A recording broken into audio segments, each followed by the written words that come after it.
right, so if you get outside this morning, you go to your driveway, you go to your parking spot, maybe if you're in an apartment complex, and your car is gone, it might not have been stolen by a car thief or some, roaming pack of thugs. No.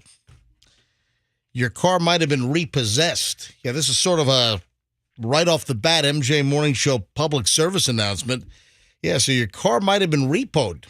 You want to know why I bring this up? Well, I read last night that car repossessions are up significantly as compared to just a couple of years ago. Yeah, cars are getting repoed at record clips right now. Yeah. Oh, man, I thought there was tough times at the Schnitt house and you needed a ride into work this morning, the way you kind of started with that. Well, why would I need a ride into work if I'm standing here? Well, maybe you call an Uber. You knew it was too late to call me to take you in. No. I thought your car got repossessed overnight. No. It's obviously top of mind. My car was not repossessed. No, I saw this last night that vehicle prices are at all-time highs. We're talking about new cars, used cars. I thought I saw over the last couple of months that used car prices were coming down a little bit, that there was some kind of relief there. Dealer inventory is increasing. So that's going up. Yeah, back in the middle of the pandemic. How about the RV inventory? Is that starting to go up? Yeah.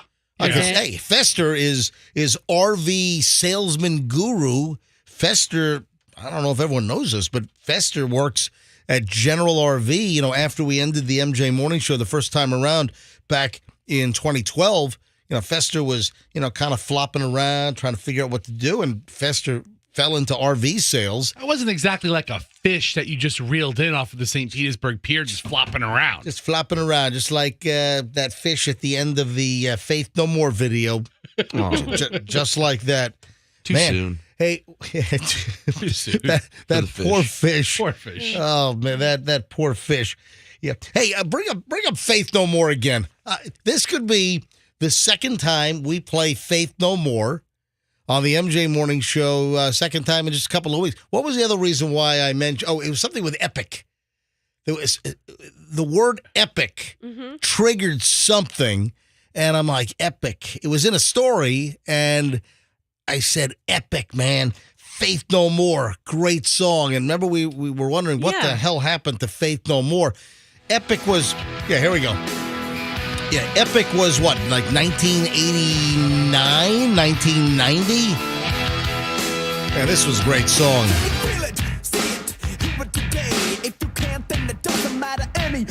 There you go. Yeah, just let it play. I'll just maybe go back to it just periodically during the course of the show. Just put it on loop. Yeah, maybe in an hour from now I'll bring it back up. Or right now. maybe right now. Right now. Yeah, what the hell? Here we go.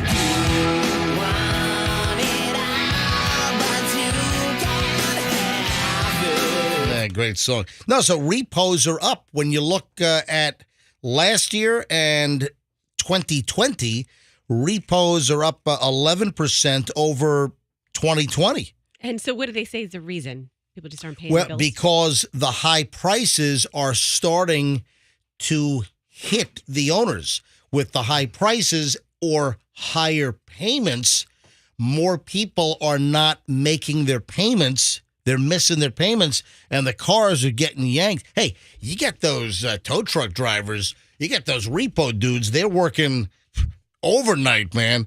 Yeah, they get those unmarked tow trucks. You get those, just those black tow trucks or those white tow trucks, and a lot of times they're like unmarked.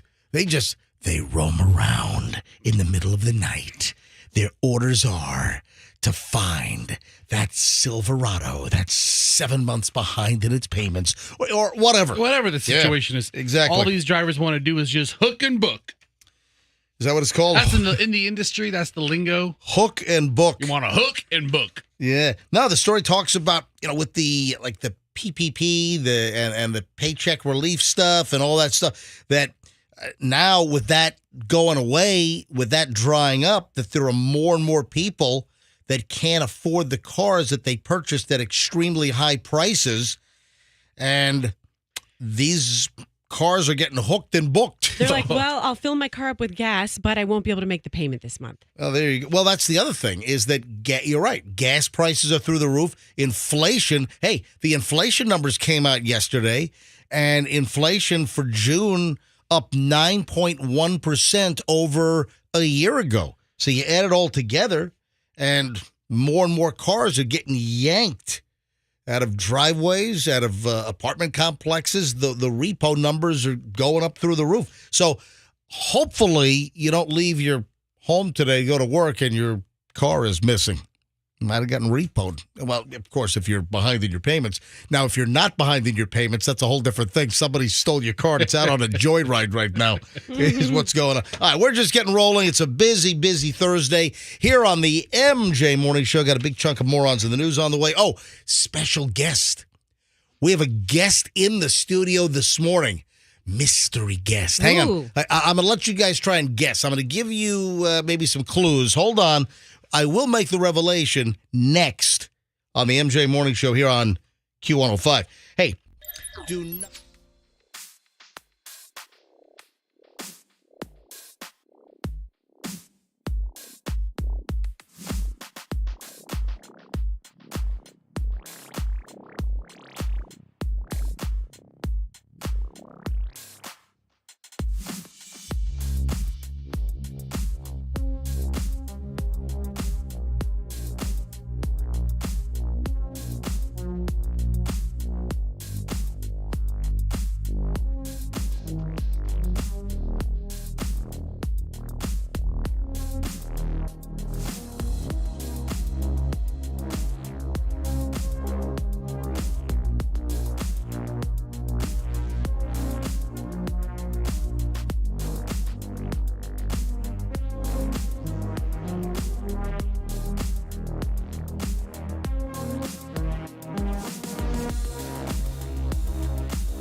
Mr. Froggy, Roxanne, not Roxette, Roxanne.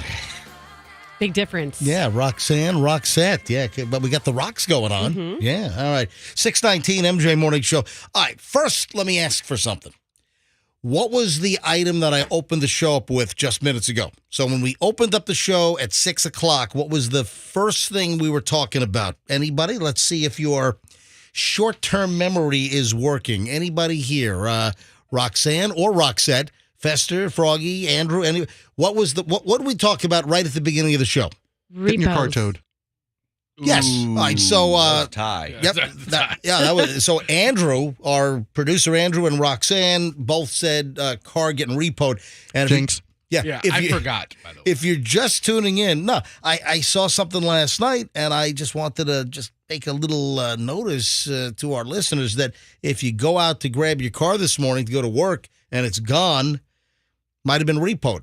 You know, especially if you're like months and months and months behind in your car payments. And the deal is that car repossessions are up significantly because people bought cars at like really expensive prices. The economy is getting whacked with inflation. Costs are up and people are not making payments. So more cars are getting repoed now. So what would my request be? Guys, you know me for a long time. What would my request be of listeners if I were going to ask for something right now? Repossession horror stories or waking up to the utter shock of an empty driveway and you have no idea what happened. All right, listen, you're on the right track. You're in a panic state until you realize. Hey, that might be good. Hey, did you go outside and realize that your car's gone? Hey, dude, where's my car? No. My question right now, you're close. Any repo guys listening? Oh, you're on the other side of it. Any repo men? Are there any repo women? I Of course imagine there are. Sure, yeah. Have you ever seen Lizard Lick towing? Wait, she worked the desk. Never mind. Yeah, listen, I've seen that occasionally. That's the Miami Towing Company, right? Yeah, I guess. Yeah, those are the There's a ones couple like of 'em. if you go to a nightclub and you park in like the bank parking lot across the street, and they have that sign, you'll be towed if you're not a bank customer. And anyway, all right, here's what I want to do. I have no idea, but this is sort of the time that the repo folks are like wrapping up, right? Because the repo men, they work really in the middle of the night. I would imagine, 2, 3, 4 a.m.? That's probably prime repo time, right? Yeah, I would think this is late in their day. Well, they're That's what I Yeah. said. I said they're wrapping up. All right, here's what I want to do. We just did the story that repossessions of vehicles are up significantly this year. Are there any repo men listening?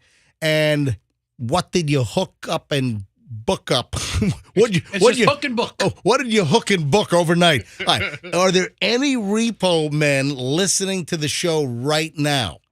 800-990-1047. Book and hook is prostitution. So there's a big difference between hook and book. Yeah, you know what? You're actually right, Roxanne. That's true. Careful on the flippage. All right. I have no idea if we're going to get any repo folks, but are there any repo men that are listening to the show right now? Love to talk to you. 800-990-1047. 800-990-1047. Professor, is that your cell phone? No, it's not me. Who was that? I don't know. Who just dinged? Somebody just dinged. Me. All right. So if you're in the repo business and you're a repo man, 800-990-1047. Would love to hear from you right now. And if you want to remain anonymous, if you don't want to use your name, if you don't want to mention what repo or towing company you work for, that's fine. But I'd love to talk to a repo person, so we'll see what happens. What were we going to say, Fester? You were about to say something. No, I mean, you got to figure. I knew of a person who. Oh, wait a second. Hold on to that thought. You ask and we receive. Hang on a minute. Hi, good morning, MJ Morning Show. I don't see you up on my screener board yet. Do you want to use your name? Yes or no? Yeah, sure. I don't have a problem. My name is Tony. All right, Tony. I'm not a repo man, but this past week I own an auto repair shop. Mm-hmm. I'm working on a customer's car. I finish it. I park it outside my shop, and the repo truck backs up to it. While I'm working, right after I finished it, the repo guy's ready to take off with it. So how did the repo guy know that the car was at your shop and not at the customer's house? I believe the cars have GPS in them now. Yeah. You know what? I have heard of this. That some of the car dealers, some of the buy here, pay here places. Well, no, even the banks are all doing it. The GPS is so easy to put in the car and hide it someplace. Low The jack. guy's trying to tell me that he was driving by and his license plate reader picked it up, but I don't buy that. Wow, wait a minute. So your customer's car that was getting repaired was hooked up and yanked right out of your auto repair joint? Well, they tried. The problem I had was who pays the bill once this guy repos the car? The customer's not going to want to pay. Oh, first of all, how old was the car getting repaired? It was a 2014 Lincoln. Ooh. Well, yeah, you just perked I'm up sitting in the Fester over car. here. Yeah. So what was wrong with the car? Now, listen, it's an 8-year-old car. What was the repair? Well, it was just a minor repair. The guy ran over something in the road and bent a couple of brackets under the car. So it wasn't a really big deal to repair. What was the total bill? How much was the car repair cost? But that's not the point. The repo man didn't know that. Yeah, Tony, you're right. Because if I go to your shop to pick my car up and it's repossessed, I'm not paying you your $300 bill. No, and I'm the one that's got to call the customer and tell me, oh, your car was just repoed. Wow. Yeah. So how did you stop the driver? Yeah, how did you stop the driver from repoing the vehicle? I was sitting in the car. Well, I seen him backing up to it, so I jumped in the car. I go, where you going? And I started arguing with him. And he goes, I'm repoing this car. I said, not with me sitting in it, you're not. Oh, my God. And then, of course, I called the police, and they came, and they pulled out the statute, and the bottom line is, if you're sitting in the car and the guy doesn't have the car securely fastened to the truck for safe towing, he can't take it if you're sitting in it. Wow. And then you obviously called the customer. You said, hey, dude or ma'am or whatever, hey, you must be behind in your payments because they just tried to repo your car out of my repair garage. Well, I called him while I was sitting in the car. And what did he say? Well, he had this deal. I mean, it was one of these long, drawn-out deals. He wasn't making a payment because the car just had a major repair at the Lincoln dealership that his warranty was supposed to cover, and he didn't get covered, and he had to pay it out of his pocket. So, of course, he couldn't make the car payment. None of that involves you. Wow. No. I mean, none of that involves the repair guy. All right, so the guy came and picked up his repaired 2014 Lincoln. Is that correct? Right. He basically waited for the police to deal with it. I don't want to get into it with the repo guy. I mean, he was kind of lying the whole time. A typical repo guy. But Typical. Whoa. What a judger. they're doing their job, and I wanted to get paid. Like I said, it wasn't so much. Right. I mean, And how much was the repair bill? I'm sorry, did you say? yeah, it was $100. Oh, that's not too much. Hey, Tony, thanks. Where's your shop? Yeah, what shop do you have? I own an auto repair shop in Tampa. It's Tony's Auto Repair. All right, Tony, buddy, thanks for listening. Creative name. Yeah, wow. Tony, thanks for calling in. Appreciate it. Took 'em all. Hold on a minute. Andrew, what do we have now on hold? Uh-oh. Do we We have have a repo man on Oh, hold. we have. Yes. All right. All right. All right, good. So, good morning, MJ Morning Show. Are you a repo man? Yes, Did you just finish work? I sure did. Just dropped one off at the lot. Oh, yeah, Oh, now we're talking. All right. Did you hear what I said earlier in the show that we opened the program with, hey, if your car is missing, if it's not in your driveway, if it's not in your parking spot this morning, that if you're behind in your payments, your car might have been repoed. Now, do you want to use your first name? Oh, Anonymous. I'm looking at the board here. All right. Anonymous We'll is just say phoning John. in. Say it again. We'll just say John. Okay, John, the anonymous repo guy. All right. Do you notice that repos are up this year? Quite a bit. Yep. See, that comports. Quite a bit. Yeah, the fact is that people paid a lot of money for vehicles because prices went through the roof, and now people are not being able to keep up with the payments, inflation, all the costs going up. So how many cars did you repo overnight this morning? Today, last night, I got 3. Whoa! You repoed 3 vehicles. All right. What vehicles did you repo? Like which models and what makes? I got a Chevrolet Tahoe this morning, and then what was the other one? Let me look on the list. The other 2 were a Volkswagen Jetta, and then a Buick LeSabre. A LeSabre, a Jetta, and a Tahoe. What years were the vehicles? Oh, God. The Tahoe was 98. Oh, wow. Oh, man. What color were they? MJ, listen, they were all vehicles, but what happens is that it's an older vehicle, Right. So it's obviously a buy here, pay here lot situation. Right, buy here, pay here. Wow. Yes. So- yes, it's a buy here, pay here lot I work with. Yep. And what- they bought there, but they didn't pay. So they had them hooked. All right. Hey, do you call it hook and book? If you don't pay the note, I'll come get it and snatch it. Yeah, I hear you. All right. On any of the repos overnight, did any of the owners come out running saying, what the hell are you doing? We've only had it happen once. But Really? usually we're quiet as a church mouse, just back the truck up to it, drop the back down, put the skids out, pick it up, and scoot it on, and then we go down the road, then strap it down. Wow, quiet as a church mouse. So you do a preliminary hookup, get it out of the house, out of the driveway, out of the parking lot in front of a condo, get it out, and then you do the subsequent louder hookup a little further down the road? Yes. Wow. Hey, If it is in a fenced area, we cannot get it. oh, wow. So if it's in what about what the mechanic said? If somebody's in the vehicle, can you not take it? No, cannot take it. So Wow. what if somebody's sleeping in their car? Can't Ooh, take good it. question. First, you have to vent it, just to make sure, and then you can take your flashlight and look inside to make sure Yep. there's no one in it. Yeah, you got to check the VIN number, make sure you're at the right car. So if someone's in it, you can't take it, but I'm sure you had people where you're hooking up the car, then they try to get into the car while you're hooking it up, and I guess that's too late. Hey, John, the anonymous tow truck guy, thanks for phoning in. Call back anytime. Hey, anytime, call us back. Look at that. Oh, man. 3 repos overnight.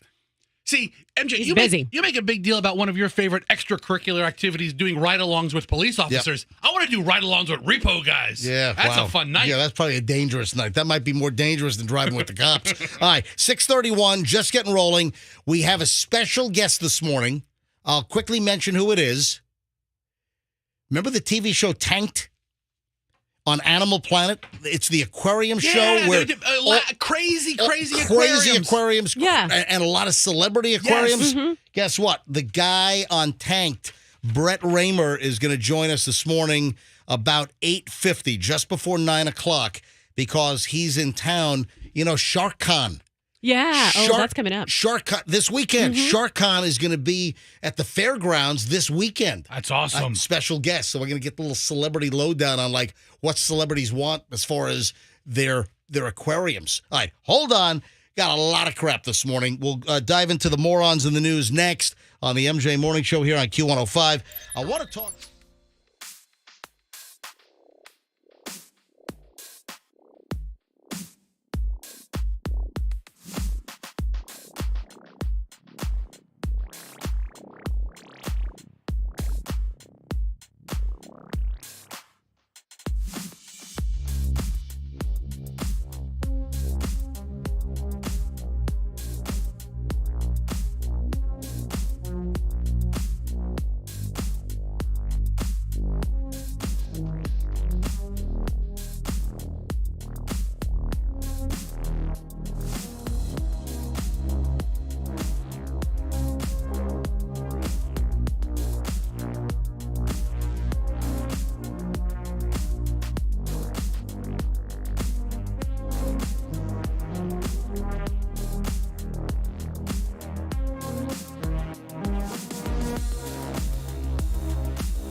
right, here we go. MJ Morning Show on Q105. MJ and the crew here. Hey, Fester. Hey, Roxanne. Froggy, 641.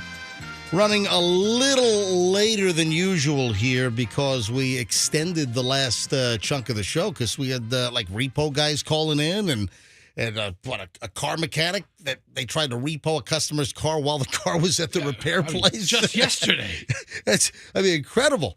So if you missed it, we were just talking about repos and how repos are up. Last night while I was doing show prep, I stumbled across this story that repos are up 11% this year over 2020 because a lot of people during the pandemic paid higher prices for vehicles because used car prices through the roof as well as new car prices, and a lot of people not able to keep up with the payments, so the repossessions are going through the roof. And I asked for any repo guys. First, we got a mechanic that owns a garage, and a customer's car was getting fixed, and they tried to repo it from the repair joint. And then the second call we got was John, the anonymous tow truck repo dude.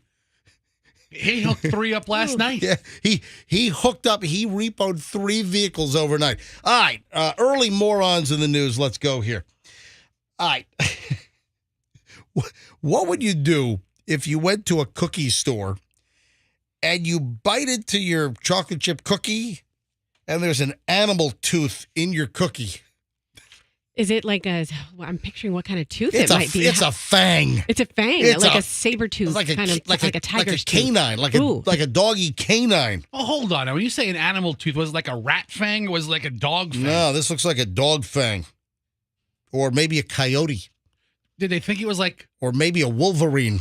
If you ordered the white chocolate... Maybe a badger. Maybe a honey badger. Uh-huh. If you ordered the white chocolate macadamia nut, I could see how a tooth would kind of blend right in. Right. This is out of Manhattan, the Yorkville section. So that's east side of Manhattan. So they're trying to figure out what the hell happened. This couple, they bought cookies from Chip City. It sounds like a good place for cookies. Chip City, Upper East Side location in Manhattan. And one of them bit into the cookie and got an animal's tooth. So they get something hard when they bite into the cookie. Oh, that's a pretty tough, chocolate chip you got going on there. And it's some kind of an animal tooth. Now, someone said, yeah, it looks like a rodent tooth. But listen, I'm looking at the size of the tooth here, and now while I don't have like a penny or a dime or a little ruler next to it for scale, if this is a rodent, I know that New York City has some big rats, but this would be a massive, massive rodent if this really came out of a rat. It's so big, you know how sometimes people wear like shark tooth around their neck on a necklace? You could make a necklace out of that. That's how big it is. It looks like massive. A surfer would wear it. Yeah. We really have no idea how big this tooth is because there's no context. I mean, they blew it up for the photo that I'm looking at. I mean, it looks almost as big as the cookie in this photo. It does. I mean, it is a large, like canine-looking fang that was inside their cookie. So the victim says that his sister made the cookie run, and they love Chip City. How could you not love Chip City, man? So they bite into the cookie, and then they get this hard thing in the cookie, and then they look down, and there's something hard in there. It's like, what's that? Then they take it out of their mouth, and it's a flippin' canine fang inside the cookie. You could chip your tooth on that tooth. It's probably a dog tooth. A dog. That's the truth. Yes, Froggy, I'm sorry. A dog tooth. One of the, they have the long one in the front. Yes, Yeah. that's Froggy. If you were here, I don't know where you were, but you just wandered in. But we were just talking about that. It looks like a canine tooth. So that's disgusting. All right, it is. I don't know a whole lot about teeth and baked goods, but wouldn't it have like stuff baked to it? What? Like, wouldn't it have like cookie batter baked to the tooth? This is an awfully clean tooth. They probably cleaned it. Yeah, or like Hold on, it just crumbled. The crumble just goes right off of it. Wait a second. What did you just say? This is a clean. It's a filthy tooth. It came from an animal. So but why'd you just say it's a clean tooth, and now you're saying it's a filthy tooth? It doesn't have. It Well, doesn't what the have- hell is it? Is it a clean tooth or is it a filthy It tooth? doesn't have cookie particulate all over it. I'm saying this wasn't baked into the cookie. This is a big scam. Okay, so you're saying, listen, I'm looking at it is a dirty, filthy, Of all like, things, Yes. they're gonna pick a tooth to fake it with. MJ, Yeah. but there's no Well- chocolate chip on it. it doesn't matter. They Yeah. they pulled it. It was baked in. Well, they sucked it dry. No, if I was gonna if I found a tooth in my cookie and I was gonna post a photo of it, I would brush away the cookie crumbs and make it look presentable for the Who photo. says that like the cookie has to stick to the tooth? Why Yeah. would it stick? His tooth is smooth. It's a batter. Who But are then you, you- then- Quincy? then This you- is terrible investigating. Then you bake it, and then the batter cooks. You're not going to have And like crumbles off. You're not going to have spackle attached to the tooth in the cake batter or the cookie batter. I don't know. I'm not buying this. All right, Fester, you know what? You're a shoddy investigator. You're a terrible Yeah, private you dick. should listen. If you get a job with CSI, cases are going to be unsolved and backlogged for years. Forever. You're such a bad investigator. You just got fired from Investigations, your own company. Investigations. Thank you, Roxanne. It's a good PI name. Yeah, Fester opens up a PI firm. It's Investigations. That's about as close as Roxanne gets to insulting Yes. somebody. Good morning, Investigations. What can we investigate for you? It's Fatlock. Dun, dun, dun. Anyway, so the toofus in the chocolate chip cookie, and we're not closer to solving why the hell it was in there. All right. This is ridiculous. I don't know what it is with bad mothers and children in the state of Florida, but we have a very high number of mothers that should have never been allowed to have kids in the first place. Yeah, I think that there are folks that need to be identified early on, and they just need to have their tubes tied or something. Whoa. Florida woman, of course, it's the state of Florida. A Florida woman led cops on a 3-county chase with kids in the back seat. Oh, nice. Isn't that lovely? Mm-hmm. Yeah, a woman here in Florida was arrested on Friday. She led authorities in both Alabama and into Florida on a 3-county chase, so cross state lines as well, cross county lines. Armani Brown, 19 years of age, from Tallahassee, started the chase after a hit and run in Enterprise, Alabama. So that's about 25 miles from the Florida state line. And then she flees a hit and run. And, man, her mugshot is just classic, by the way. So the chase ensued after she fled the hit and run. The cops were on her pretty quickly. And it went through 3 counties and across Alabama into Florida. And she's got kids in the car. So they set up spike strips, right? As she hits the roadblock where they put the spike strips across, she hits the brakes and swerves off the road into a parking lot, into a express lane. Is that a High occupancy vehicle type thing? no The express lane? Express lane? Isn't that a convenience store, or is it an oil place or Not on a something? highway. Yeah, it might be, yeah. So skids off the road into an express lane parking lot, and then she continues onto another highway, tries to turn onto another street, but her SUV was eventually forced off the road into a ditch. And guess what? Deputies, once they converge on the vehicle in a ditch, she's got 2 children in the back seat. Yeah. Oh, God. What's the matter with people? I don't know, but I'll tell you what, I think Florida has one of the highest rates of unfit mothers in the country. Hey, is there a Google list? Does anyone have a list of states with the highest number of unfit mothers? Why do you Google that? Well, unfit, you're probably going to get like something different. Like what? Out of shape. Out of shape. Mothers. I don't know. Mothers that don't exercise much. Yeah. They've really let themselves go. Is that what you're saying? Yeah. All right. So I would also like to point out, Category. I would also like to be gender equitable and say that Florida has a lot of deadbeat dads as well. You Of think course. so? Yes. Yes. Ah, man. What is she saying to her kids while they're in the back seat and she's going on this chase? Like, I'm constantly conversing with my kids. I can't, while I'm driving, I can't imagine how you would be explaining that to them. Hey, kids, You know when I go out for hours and I just stick you in front of the TV and I put on Cops? We're going to really be in a Cops episode now, kids. Mommy, let's go. I will tell you, MJ, this story has inspired me to look at Armani Brown wallets. I mean, here's a look at this beautiful bifold I picked up. It's right. $495. Her name was Armani Brown, and Fester's now searching. He's on the Giorgio Armani website looking at Brown Armani wallets. I never thought about a Brown wallet. And what if Armani Brown had a job at an Armani store and Armani Brown was selling Armani Brown items, It right? would be meant to be. Anyway, terrible parents do reside all over the country, but I got to believe the state of Florida is very dense with unfit mothers. All right, morons in the news early chunk done. 6:51 MJ Morning Show here on Q105. Hey, Fester, I know you and the lottery have a very difficult relationship. It's complicated. I got a couple of things on the lottery and Fester. And how'd you like to win, Fester, like $400 and something million? Hold on to that thought. We'll get to it next on the MJ Morning Show here on Q105.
if you're a regular listener to the MJ Morning Show, well, you know that Fester leads a very, very complicated life with his relationship with the lottery, whether it is Mega Millions or Powerball or Scratchers.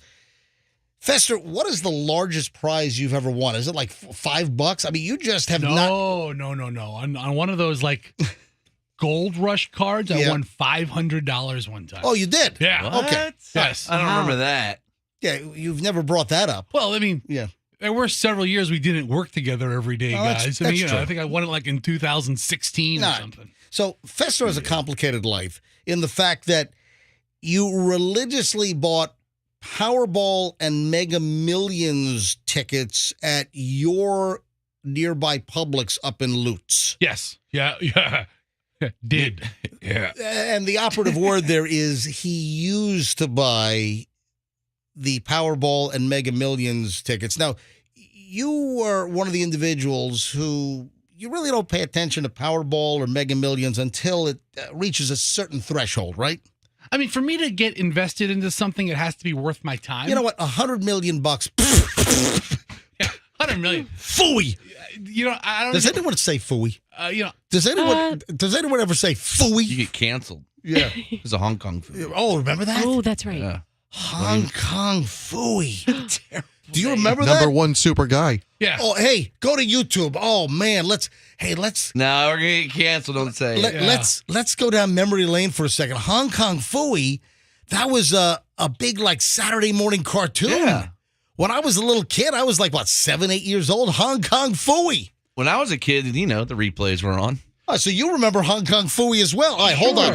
Lottery's on hold for 1 minute. Hey, go to YouTube and type in Hong Kong phooey. You I type haven't in thought of that name in forever. You type in Hong Kong, and the first thing that come up is Hong Kong food. Yeah. Like a caper for Hong Kong food.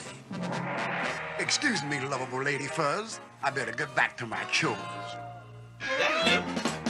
All right, where's the jingle? That's just the scene out of Hong Kong phooey. Superhero. Yeah. Sarge?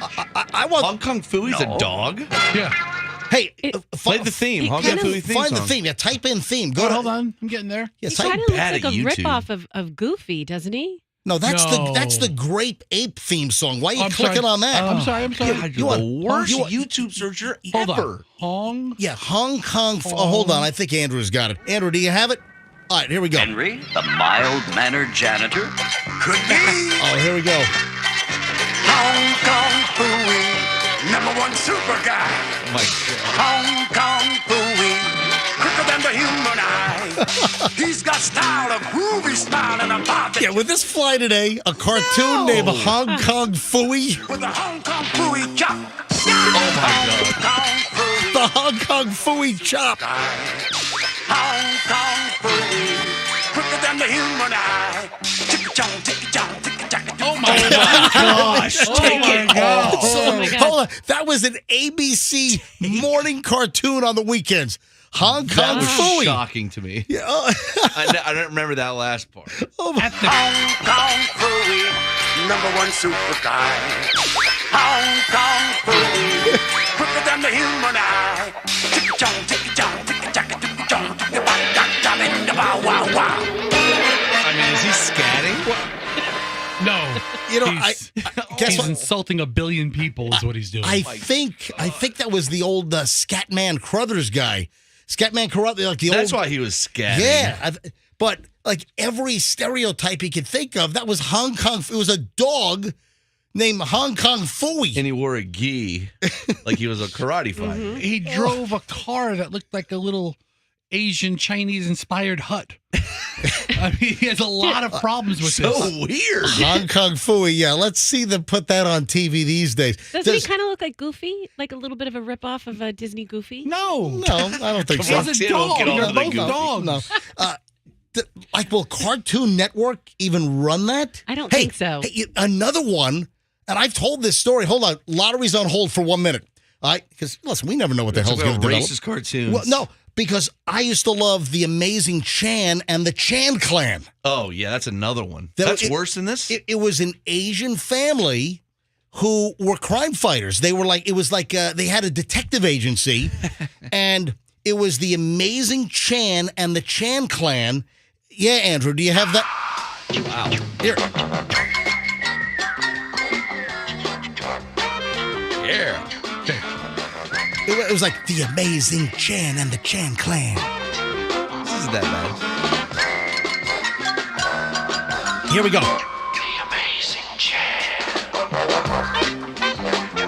Groovy, dude. And do you remember the story on this? No. When I was growing up as a little kid in Nanuet, New York, before we moved to Virginia Beach, like in the early 70s, we moved to Virginia Beach in late 76. And before we moved, I loved the Amazing Chan and the Chan Clan. It was a Saturday morning cartoon on, I don't know, ABC, NBC, CBS, one of the networks. And I wanted the Amazing Chan and the Chan Clan lunchbox.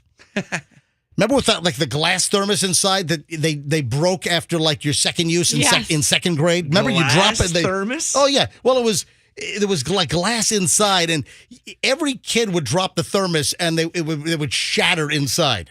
So you have glass rattling around. Hey, let me get a sip of my drink here with glass shards. Shard of glass, yeah. So I wanted the Amazing Chan and the Chan Clan lunchbox, but we had neighbors named Chan. We had Chinese-American neighbors named Chan. Oh, my, your parents won't let you in. And they wouldn't let me get the Amazing Chan and the Chan Clan lunchbox. I mean, that's a good Seriously. call. What if the Chans see it? That is a true story. It was B. Chan and Walter Chan, and their daughter's name. They had Jennifer, and they had two daughters, and it was B. and Walter Chan.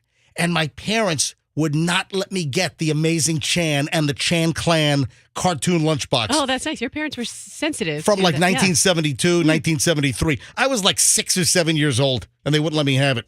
So I told this story years ago, and maybe 15 years ago, you know what Michelle got me for my birthday? A Chan Clan. She lunchbox. did. She found an Amazing Chan and the Chan Clan lunchbox, the exact metal lunchbox that I wanted.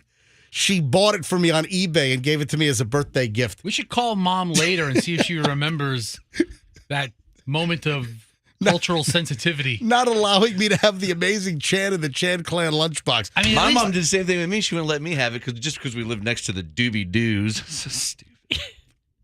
Scooby Dooby. Oh, gotcha. All right. Froggy's mother got him a Confederate flag birthday cake. No, there's Dukes of Hazzard, you idiot. Yeah, it was the General Lee with the whole cake was a Confederate flag. Phil showed me the picture. All right, back to the lottery here. Sorry for the great little diversion there, What folks. are we talking about? Lotteries. Lottery, that's what I said. Okay. That's why I said back to the lottery. I wish I never brought up Hong Kong food. No, no, I said phooey. Yeah, and I said Hong Kong food. There you go. All right, Fester, complicated life with the lottery. You found, a story, a guy thought he had $100 scratcher, or was it $1,000 scratcher? He thought he won either like $100 or $1,000, but it turned out it was like $100,000, right? Yeah, his name was Barry Bruce. I think he's from the Carolinas. Right. And he scratches off his ticket, and the guy's a moron because he thought he won $100. 100, which is a good haul. I mean, you win $100 on a scratcher. He's not going to lose the ticket. Yeah, nobody's upset with that. All right, so you're calling the guy a moron? What, did he win $1 million or something? It was 100,000. Oh, what He is just, it? had to, he just had to keep scratching off the other 3 zeros. He won $100,000, and Fester's dreaming for this. Fester's just dreaming for like a big lottery score. But Fester, the question is, with your complicated lottery life and the fact that 26-year-old guy won the, $250 million in Powerball at your Publix? Yeah, so. And it's ruined. Fester can't buy Powerball tickets at his Publix in Lutz. Was that on 41? Where is that? Where at the Apex Publix, where Nebraska and Florida meet. Sort of behind Avila, right? Yeah, in South LA. In South Lutz area. Right. That's LA. So, yeah, Fester's from LA, Lutz area. And you can't buy Powerball tickets there. He ruined the whole store. Yeah. He ruined the whole town. Because there's no way that another multi-$100 million Powerball or Mega Millions ticket is going to be sold at that same store. I mean, not in Lutz, probably not in Land Old Lakes. Yeah. I mean, he ruined the whole area. Maybe Dude, even chill. You're really upset. Maybe a 25 square mile area. He ruined 41 from the Apex all the way to the Nudist colony. All right. Oh, speaking of nudists, yeah, we got to get to something about that in a minute. Okay. But he ruined it. Reason why I'm bringing this up is, first of all, you're fascinated by the guy that thought he won like 100 or 1,000, ends up winning 100,000 on a scratcher. But Mega Millions up to $480 million for the Friday drawing. There was no winner in the last Mega Millions drawing, so the jackpot for Mega Millions goes up to $480 million. So if you don't buy them in your area anymore, where do you buy your Powerball and Mega Millions tickets? You know, I've been buying them, and you've kind of inspired me on this one, MJ. Oh, the junky one-off convenience stores that look like they sell crack pipes? Yes, the crack pipe stores. Yeah. Those are the ones you want to go to. Those are the ones. Like the no name, it's like, Lucky Freddy convience store. And the last time the lottery was up like 400 million is my number to play the Gotcha. lottery. I mean, if it's 300 million, I'm like, meh. Right. 400 million plus, then it has my attention. Well- I went to this place that had bulletproof glass so thick, I had to yell what I wanted. The guy slid it underneath a little slot. Yes, I want 2 quick picks. What? 7:14, it's the MJ Morning Show. I said we got some nudist business to deal with here. I don't want to insult people, but there's a nudist story that we got to talk about, but I don't want to be insulting, but I want to be honest. You don't want to be insulting to the nudist community? Well, hang on. We'll explain next and a whole lot more. I'm just trying to figure out who you're not going to insult. I mean, nudists love the morning show. We don't want to offend them. In minutes, we'll explain. And how about your drunk midday text yesterday, Roxanne? We got to address that as well. All coming up, MJ Morning Show here on Q105. Hey, if you need...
Q105, 724, Rod Stewart. Hey, isn't he coming to town? Isn't Rod Stewart supposed to be here is it September or something?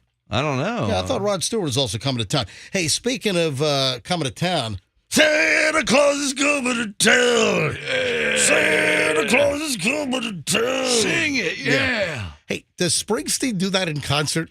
I hope so. I would be disappointed if he didn't sing it. Well, I would imagine if Springsteen's in concert, maybe around Christmas time. But if Springsteen has a concert like in April, does he do Santa Claus is coming to town? It's a crowd favorite. Everybody wants to hear it. I hope you all been good out there. Yeah, I hope all you kids have been good. Anyway. Dress up still as Santa Claus. Yeah, speaking of Springsteen, we will have Springsteen tickets this morning. 9 o'clock, the announcement was made earlier this week that Springsteen will kick off the U.S. tour right here in Tampa, right here in the Tampa Bay area. That's the New Yorker that moves to Newport Richie. It's the Tampa area. But it's true. Tampering with the pronunciation. It's true. All right, so here's the deal. Springsteen will be at Amelie on Feb 1, 2023. We got your tickets. We gave away a pair yesterday at 9 a.m. We have another pair of Springsteen tickets to blow out at 9 o'clock this morning, and then another pair tomorrow morning, 9 o'clock, Springsteen here in Tampa next year, February 1st. So what are we, about 2 hours away? 2.5 hours? No, an hour and a half. Hour and a half. Yeah, hour and a half. Sounds good. Thank you. All right. Thank you, guys. So Springsteen tickets, 9 o'clock right here on the MJ Morning Show. Oh, and of course, we're 35 minutes away. In 35 minutes at 8 o'clock, we'll give you the 1K song of the day, and then you listen from 9 to 5, and when we replay that song, you will win $1,000 cash. Tell me that doesn't help with the economy way it is. And this is a Q105 local contest only. So 8 o'clock, I'll give you the 1K song of the day. We'll give you the title. Listen for it to play between 9 and 5. You'll be the seventh caller when you hear it, and you win $1,000 from Q105. All right, moving on. Oh, is Rod Stewart coming? Yeah, September 3rd. Where? Emily. Oh, really? See, I thought I heard that Rod Stewart was coming. Rod called you personally. What did he sound like? MJ, get the stomach pumps ready. I'll be coming to Tampa. All right, stop. All right, you know Fester. what? Fester. Fester. That is an unfounded rumor. Roxanne doesn't know what you're talking about. I don't. That is. Fester, of all things to bring up. What else? Wait a sec. What A do you think 40-year-old dude. That's the old David Bowie. I don't know this to be true or untrue. What's the only It thing was me and David Bowie. Is he Scottish? That is an unfounded rumor, and I can't believe that you're propagating that. What else does Rod Stewart talk to anybody about? Well, might as well Could say you- Richard Gere was in the room. I forgot which way that allegedly went, though. I know which way. Fest, just shut up. Just stop it. I don't know anything about this. Can you moving on. Yeah, I tell don't know. me during a break? I don't know if you want to know anything Okay. about it, Roxanne. All right, moving along. Ugh. Fester says the darndest things. Here, have a drink. Here's a drink. It's a new Bill Cosby series. Fester says the darndest things. Why don't you have a sip of this? All right, how do I address like nudists and skinny dippers without being offensive? What do they like to be called? Well, let me explain something. Some of them are offensive. Well, here in the state of Florida, a new skinny dipping record has been busted. 769 people went into the ocean on Sunday here in Florida.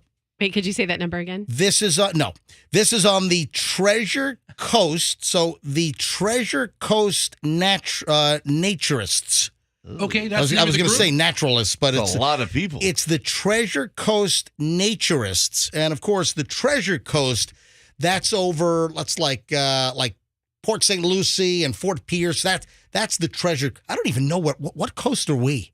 The We're Sun Coast? The West Coast So- and the yeah, East Sun Coast. Are we the Sun? I don't even. Yes. You got the Yeah. Emerald Coast. You got the Sun hold on. Coast. The Tampa Bay area is the Sun Coast. Yeah. So we're the. I've been here since 1994. I don't think I knew that. Where do you think Sun Coast Chrysler Plymouth Jeep got their name from? Oh, Sun Coast.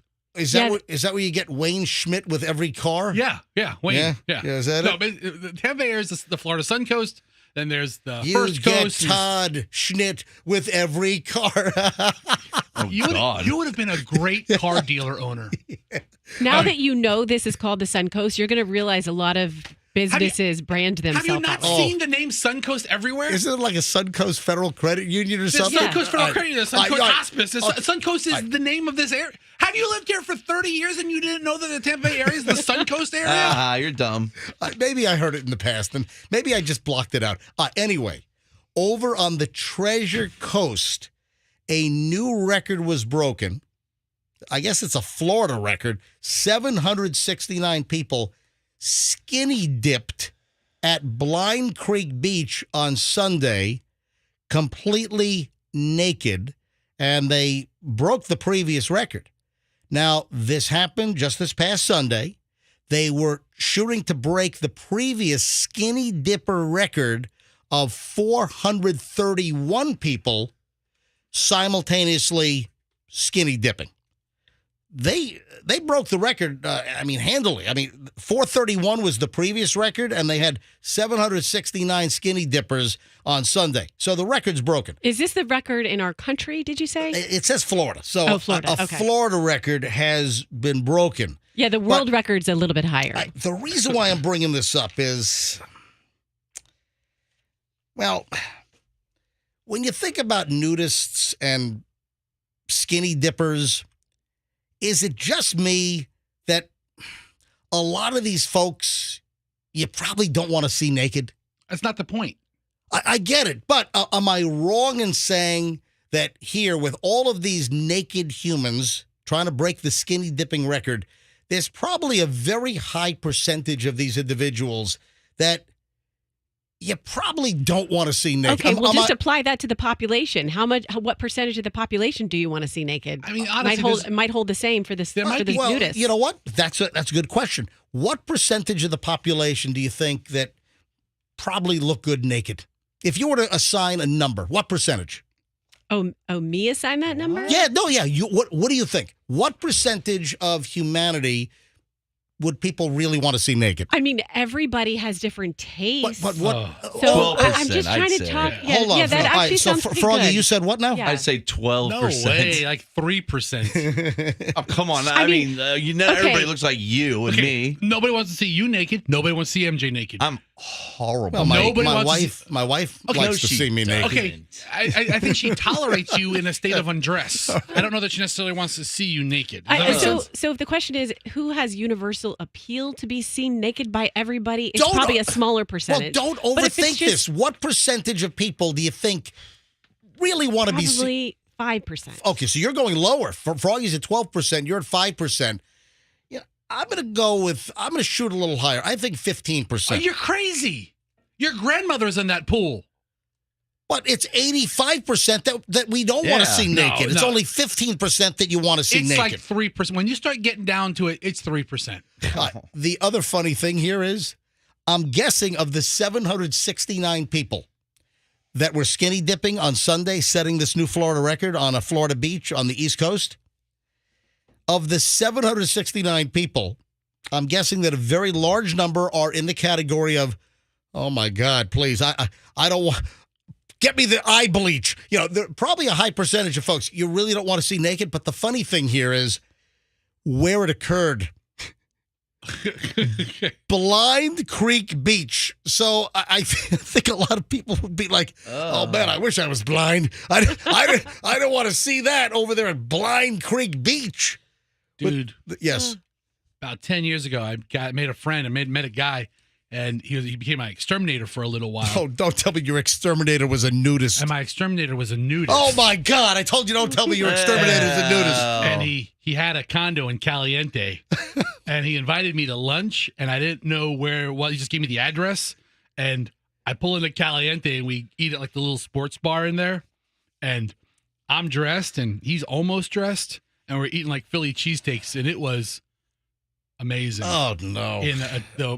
In the worst way that amazing can be. By the way, Fester, you're in the category of I don't think we want to see you naked. But you know what? Yeah. There were people there who dwarfed me. But Surgical scarapalooza. It was every body type and had nothing to do with. Was it like? Yeah, it's always it's a big guy with a big gut and a little there peen. were all kinds of people. You know, Froggy. I just dumped that. Froggy. A second. Why did I You know what? say? You know, clean up your act over there, dude. Dude.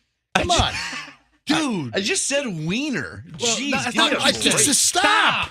Oh Froggy. my God! You know the rules around here are jaded. You're incorrigible. Okay, I want to bring something up because Yes. you were asking this question about who you want to see naked, etc. And even remember that show that you and Michelle watched when Yeah. that was like it was the British show. We were in London Yeah, last London. December. Oh, that was great. And we turned on the TV in our rental place in London. It was like 1 a.m, so it was late. And there was a naked dating show. I mean, full-blown naked. Like, Right. I mean, a real, like, network British television show. It looked like a very elaborate set. And they had, I think it was 6 contestants. And they Yes. were all in different colored booths. And they had like the red booth, the blue booth, the green booth, the orange booth, the yellow booth. And they had men and women. So they would have either a woman looking for a guy. They'd have a guy looking for a woman. Sometimes they'd have women looking for women, men looking for men. And the contestants are naked inside the booth. Right. And then there's a shade. And during the course of the game, the shade keeps going higher from the feet up until the person that's choosing eliminates people at different stages of nudeness, of nakedness. Right, until they get to their face. So I brought that up because even that show, I mean, because Fester, we're talking about, do you want to see this person in a nude person who's not in good shape? It's not even about that. It's just that bodies are just kind of funny, you know? So even all those people, they were like in good shape, but I don't want to see all those nude people. Froggy, show them how funny So- your body is. Go ahead, Froggy. But it was a crazy show. It was an got in insane trouble. show. And I forgot the sound. name of the show. I think It's called Naked Attraction. Naked. There, it's called Naked Attraction. that was the one that had the close-ups on like the Yes. down below bits. Yes. There was nothing censored. There was no pixelation. There was no blurriness on the screen. This was British television after midnight, and this game show had absolute full-blown nudity. And it wasn't even like they got to stand in a sexy pose. It was very almost medical. They just stood there and like, I mean, some of them were Everything was groomed, there. some were not. I mean, there was one woman, and I thought I was looking at a Bob Ross episode. All Oh, right? she had a happy. I'm serious. Stand up. I don't know what that means. I'm confused by it. I'll draw a picture. The big Bob Ross fro, Okay, all right. and not groomed. Oh, right. his him. was great. Yes. I was picturing like one of his paintings. I thought okay, I Bob gotcha. Ross was Oh, wow. superimposed on her crotch. Okay, do I need to make it more gotcha clear? now. She had Bob Ross in a leg All lock. right, that's what it looked like. Anyway, so 769 Yeah, nudists yeah. break the world record or Yeah. the Florida record. at Blind Creek Beach, Roxanne, what did you say the world record is? It's like 2,500. Hold on, I'll tell you. and It's a lot of people 2,505. wish they were blind. So Blind. at Blind Creek Beach, they didn't have to see that. What do you say the world record is? The world record is 2,505 women who did it skinny dipped in the sea in Ireland. That's a Off the coast of lot. Ireland. Hey, I haven't even asked for phone calls, and the phones are ringing off the hook here. All right, hang on. all right, let's see what we got. I'll bite. Hey, Kevin is in Tampa. Hey, Kevin, welcome to the MJ Morning Show. Hi. Hey, buddy, I put elevators in there at Paradise Lake. Say it again. You do what? He put elevators in. I guess. Paradise Lake. Yeah, nudists would need elevators. Yeah, you're right. Go ahead. It's a nudist camp. Yep. And you talk about so many saggy things hanging everywhere. It's unbelievable. Yeah, but it's not about And sexuality. they ride on bicycles. Hold on. Oh, so you're there to put in elevators? And wait a minute. And you're seeing the nudists on the bicycles with no clothes on. Yeah, they're riding through the whole place. Yeah. Oh, Kevin, I'm so glad you mentioned that. When I went to see my buddy at Caliente, yeah. there was a guy who was rollerblading, and he had a helmet, knee pads, and elbow pads on. But that's it. But And no that's it. nut pads. No, nothing, no jock strap, nothing. What did he say? No, hey, he said it. Hey, Kevin. Good call. Thank you, Kevin. Appreciate it. All right, so Kevin had to put an elevator. All right, Jody. Hang on, let me grab one more here. We got to move on. Jody in Spring Hill. Hi, Jody. Welcome to the MJ Morning Show. Hi. Hello. Yes, Jody, go ahead. Well, I just so the funny thing is many years ago I got introduced to it as far as like, you know, you go there and you're so self-conscious and everything like that. But then once you get to know the people that actually go there, they're some of the most secure people with their own bodies and things like that. And, you know, it's just really liberating, I guess, to be naked. I still think there's lots of things that they shouldn't do naked, like what you guys were just talking about. Like riding a bike? Yeah, definitely riding a bike. They actually have tennis courts and they play pickleball and they do all sorts of crazy things that, I just think it's better to be clothed for those things.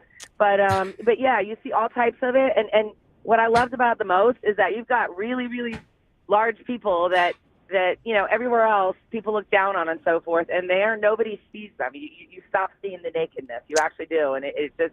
So you stop seeing the nakedness, and you actually see inside the soul of the person. You do, for real. All right, well, for real. I got you loud and clear. Hey, Jody, thank you. You're welcome. All right. Have a good day. Hang on a minute. There's a new meaning to the name pickleball. Yeah, right? I did. Yeah, really. I didn't even give out the phone number, and the lines are cranking here. I play gherkin ball. Folks, I'm taking one more call because we got to move on. But whenever you want to call or text the MJ Morning Show about anything, 800-990-1047. 800-990-1047 is the number to always get a hold of us. All right, one more. This is Anonymous. Hey, Anonymous, MJ Morning Show, you're up. Hey, buddy, how are you doing today? Doing well. Go ahead. Hey, listen, so I do some things at that Paradise RV park, and I got to tell you about the security guard there I see in the morning. Is he nude? Dude. This guy is like 6'3", probably 300 pounds. He's a big guy, okay? Yeah. Walking around, all right, got to picture this. Totally stark naked, except for white tube socks and flip-flops. The guy at the security gate at Paradise Lakes, the security gate guy is naked? Yes, and when he walks around, he's got a radio in his hand. He walks around, he patrols the area, okay? And he's a big guy. I mean, that's why you would have him. Right. And he's got a radio, but he's totally naked, and I have not been able to figure this out except for white tube socks and sandals. I mean, you got to keep your feet comfortable. What does the white tube socks have to do with anything? All right, thanks. It's comfort, sir. Oh, man. Maybe he has a bunion. Yeah. Thanks. Guy does a lot of walking. Maybe he has a hideous toe. You don't know. What a judger this guy is. Thanks for the. That is so weird. Thanks for the call. I Just appreciate different, it. Just different. All right. Hey, folks, I made a life change yesterday. Ooh. None of you guys noticed. I haven't looked you up and down today. What are we looking for? Well, if you look me up and down, first of all, you'll see that I am clothed, but it has nothing to do with my physical appearance.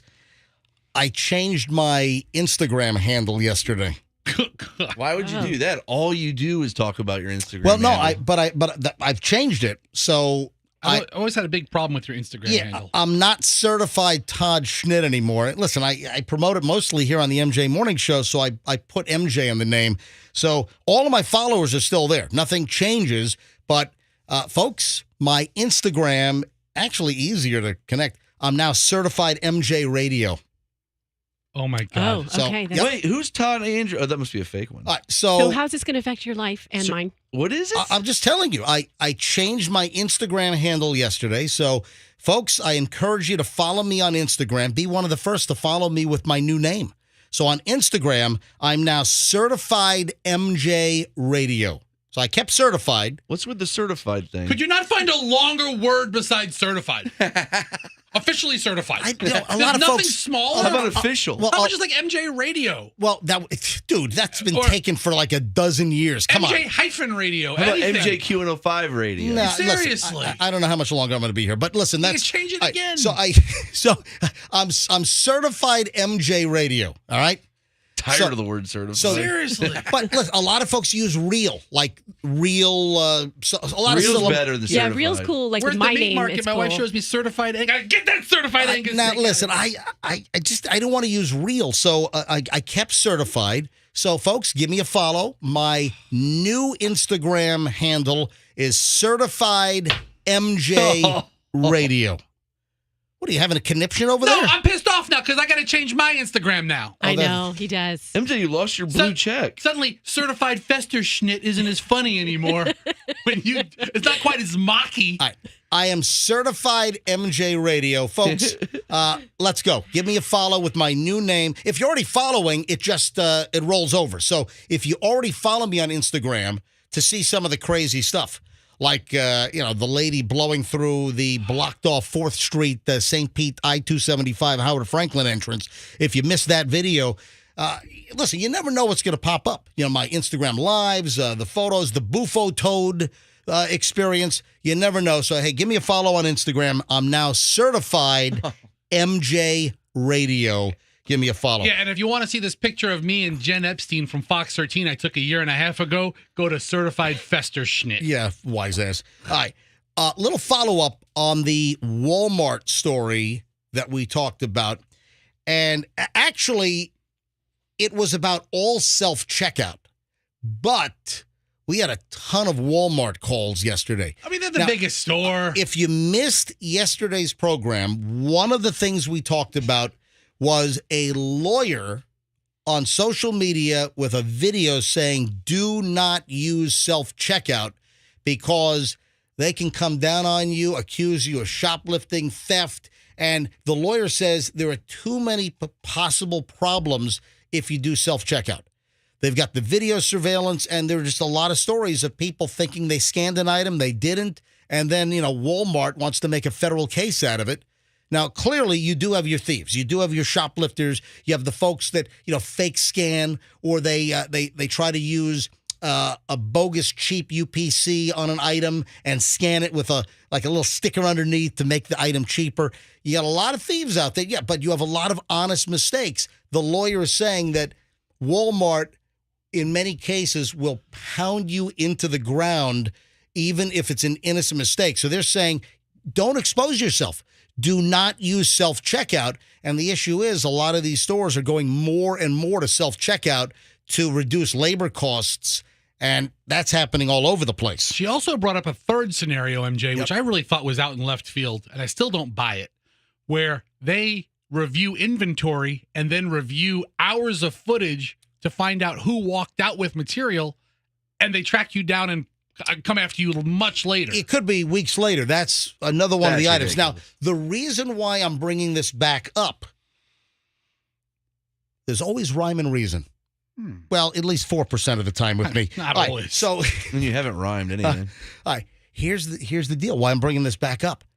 An ex-Walmart greeter explains why he doesn't regret letting certain shoppers steal.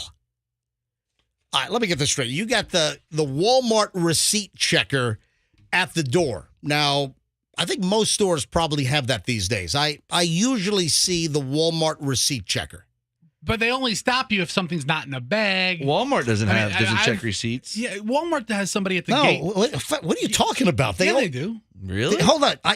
I'm doing the story about the Walmart receipt checker, and you just say Walmart doesn't have receipt checkers? Not my Walmart. Dude, it is common. It's almost every time I'm at Walmart, there's someone at the exit, and they're there to check receipts if they, I guess, want to inquire. Or if you bring in returns. If you bring something back into a Walmart, I think they put a sticker on it when you walk in, and they can check receipts on the way All right, out. here's the reason why I'm bringing this back up from yesterday's show, is a former Walmart employee who worked the front door named Brandon apparently said that he let moms steal goods. Yeah, his job responsibility, including checking customers' receipts on the way out, is when he noticed baby items in bags that weren't on the receipt, didn't report it. Oh, I probably wouldn't either. That's sweet. When I checked the receipt and saw Pampers or baby formula that was not on the receipt, I just said, have a great day. I would have screamed, tackle her now. She's stealing. Code red, code red. Swarm, swarm, swarm, swarm. You know, Get down, ma'am. Hold her down. Hold her down. Chicken wing, chicken wing. Swarm, swarm. Cross-face her. But stop resisting. This guy's got a video online. The video's gone viral. And Brandon says, yeah, he would let certain people steal. And he essentially was saying that if it was a mother and she had baby items that, well, she must really need the baby items and not be able to afford the baby items. So he let him just walk out. If he checked the receipt, baby items not on there, meaning that they were pilfered, he just let him roll. Go for it. What's the level you really, really, really care about your job? I mean, honestly, somebody's needs some help, all right, get out of here. I understand. I don't know. You don't let somebody walk out with like 5 big screen TVs. Well, for the kids. I mean, it's for my kids. For the kids, it's a kids item. Listen, if someone's stealing like some piece of electronics or something that's a luxury item or not a necessity, he would bust them. But if he thought that a mother was needy, he'd let him. Now, I don't agree with that. Listen, if you need assistance, there are places to get assistance, especially if you have children. I can't condone theft or stealing anything, but this guy shot a video, and his image is out there. He is not blocking his face. So what do you think the management at the former Walmart that he worked at, what do you think they're thinking? They can't do anything. Yeah. How much money in pilfered baby goods did this guy let walk out of the store? Gosh. Yeah. Well, there's shrinkage. There's losses at all of these retail stores.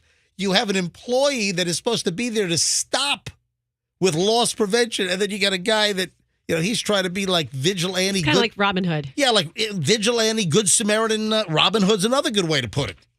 So how about that? Certainly interesting. All right. We got to talk about guys pulling shenanigans. Now, Andrew, do you have my little promo from yesterday? Folks, every day right after the MJ Morning Show, when we say goodbye and, hey, have a great day, let's be careful out there, just before 10 o'clock when we shut down the show, I then come up with a promo item of something we're going to do on the next day's show.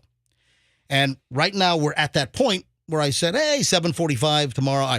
And here's the item that I teased. Yesterday's promo that ran all day. Listen, here. All right, this woman says that guys are really sneaky trying to wiggle out of doing this. What is it? We'll tell you. 7:45. All right, so it's 7:51. I'm 6 minutes late, which is very good for me, actually. All right, here's the deal. This woman says that guys try to wiggle out of this. Do you have any clue? I'm thinking like housework. I'm putting it in my own perspective. But sounds like this woman, I'm just guessing she's like on the dating scene. So I feel like yes, it's something. Yeah, you're on the right track. And I would think maybe you would be more prone to have the correct guess. But no, you're right. You're on the right track. So on the dating scene, a woman on the dating scene says that guy, yes, Froggy. Using prophylactics. Did I say that right? Wow. That is correct, Froggy. Wow. Yes! Survey says number one answer on the board. Yeah. And I was thinking like not paying for dinner or this something. is breaking news? Yeah. well, hold on a minute. But what's interesting are the excuses. Now, Froggy, what did you call it? What's your A prophylactic. Hold on. Oh, it's slow. I want to hear Froggy's pronunciation. Say it again. No, because you're just going to make fun of me. No, I won't. Go ahead. Prophylactic? No, it's not you dummy. That's not a prophylactic. Well, I still got it right. It's an appropriate answer. It's an F, right? A prophylactic. A prophylactic. Condoms. Yeah. A condom. Yes. Hasn't there always been a reasonable amount of excuses for not incorporating that product into the activities? But this woman shot a video. She's in her mid-20s, and she shot a video, put it up on social media. It's getting millions of views, and this woman is exposing the top reasons why guys try to wiggle out of. It's an interesting way to put it. A wiggle. Prophylactic use or condom use.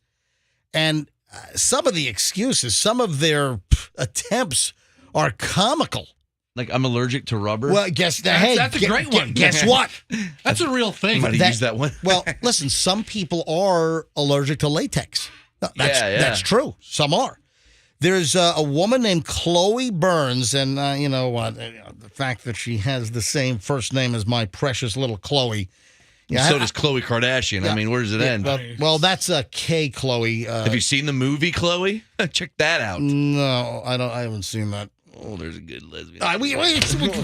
Listen, stop. It's okay. You know what? God, what are you doing? I just dumped that. Is that the third dump this segment? Yeah, Froggy, you're just, we got to sit down. All right, so Chloe Burns is 26 years old, and she has shot a video about sneaky guys and how they're trying to wiggle out of using protection. And, some of these, obviously, you've heard of. Here, listen to this one. One of the guys that she was going to sleep with said he's allergic to condoms. Okay. Listen, That's a good one. That's a very, I think, a common go-to easy excuse. It's almost like a peanut allergy, babe. Yeah, if I get near it, I get sick. I can't even touch one. Ugh. You ever been on an airplane where they announce, ladies and gentlemen, we have a passenger that is very allergic to peanuts. Please do not eat any peanuts. Don't have any nut products on this flight. Thank you. So I've been on flights where literally they'll make an announcement that But they don't do that anymore because nobody even serves them anymore, No, right? no. You bring your own. Bringing your own peanuts. Oh, now, gotcha. Now, the Okay. airlines, I don't know if, I think Southwest, they stopped serving the little Southwest peanuts because of Hate that. allergies. Now, what I'd love to know is if ever there would be an announcement, ladies and gentlemen, we have a passenger with a latex allergy, so please do not open up any condom wrappers or rubber examination gloves while you're on this flight. Sorry, honey, we're not going to join the Mile High Club this trip. That guy has a latex allergy. I listen to this. This is possibly my favorite on the list here.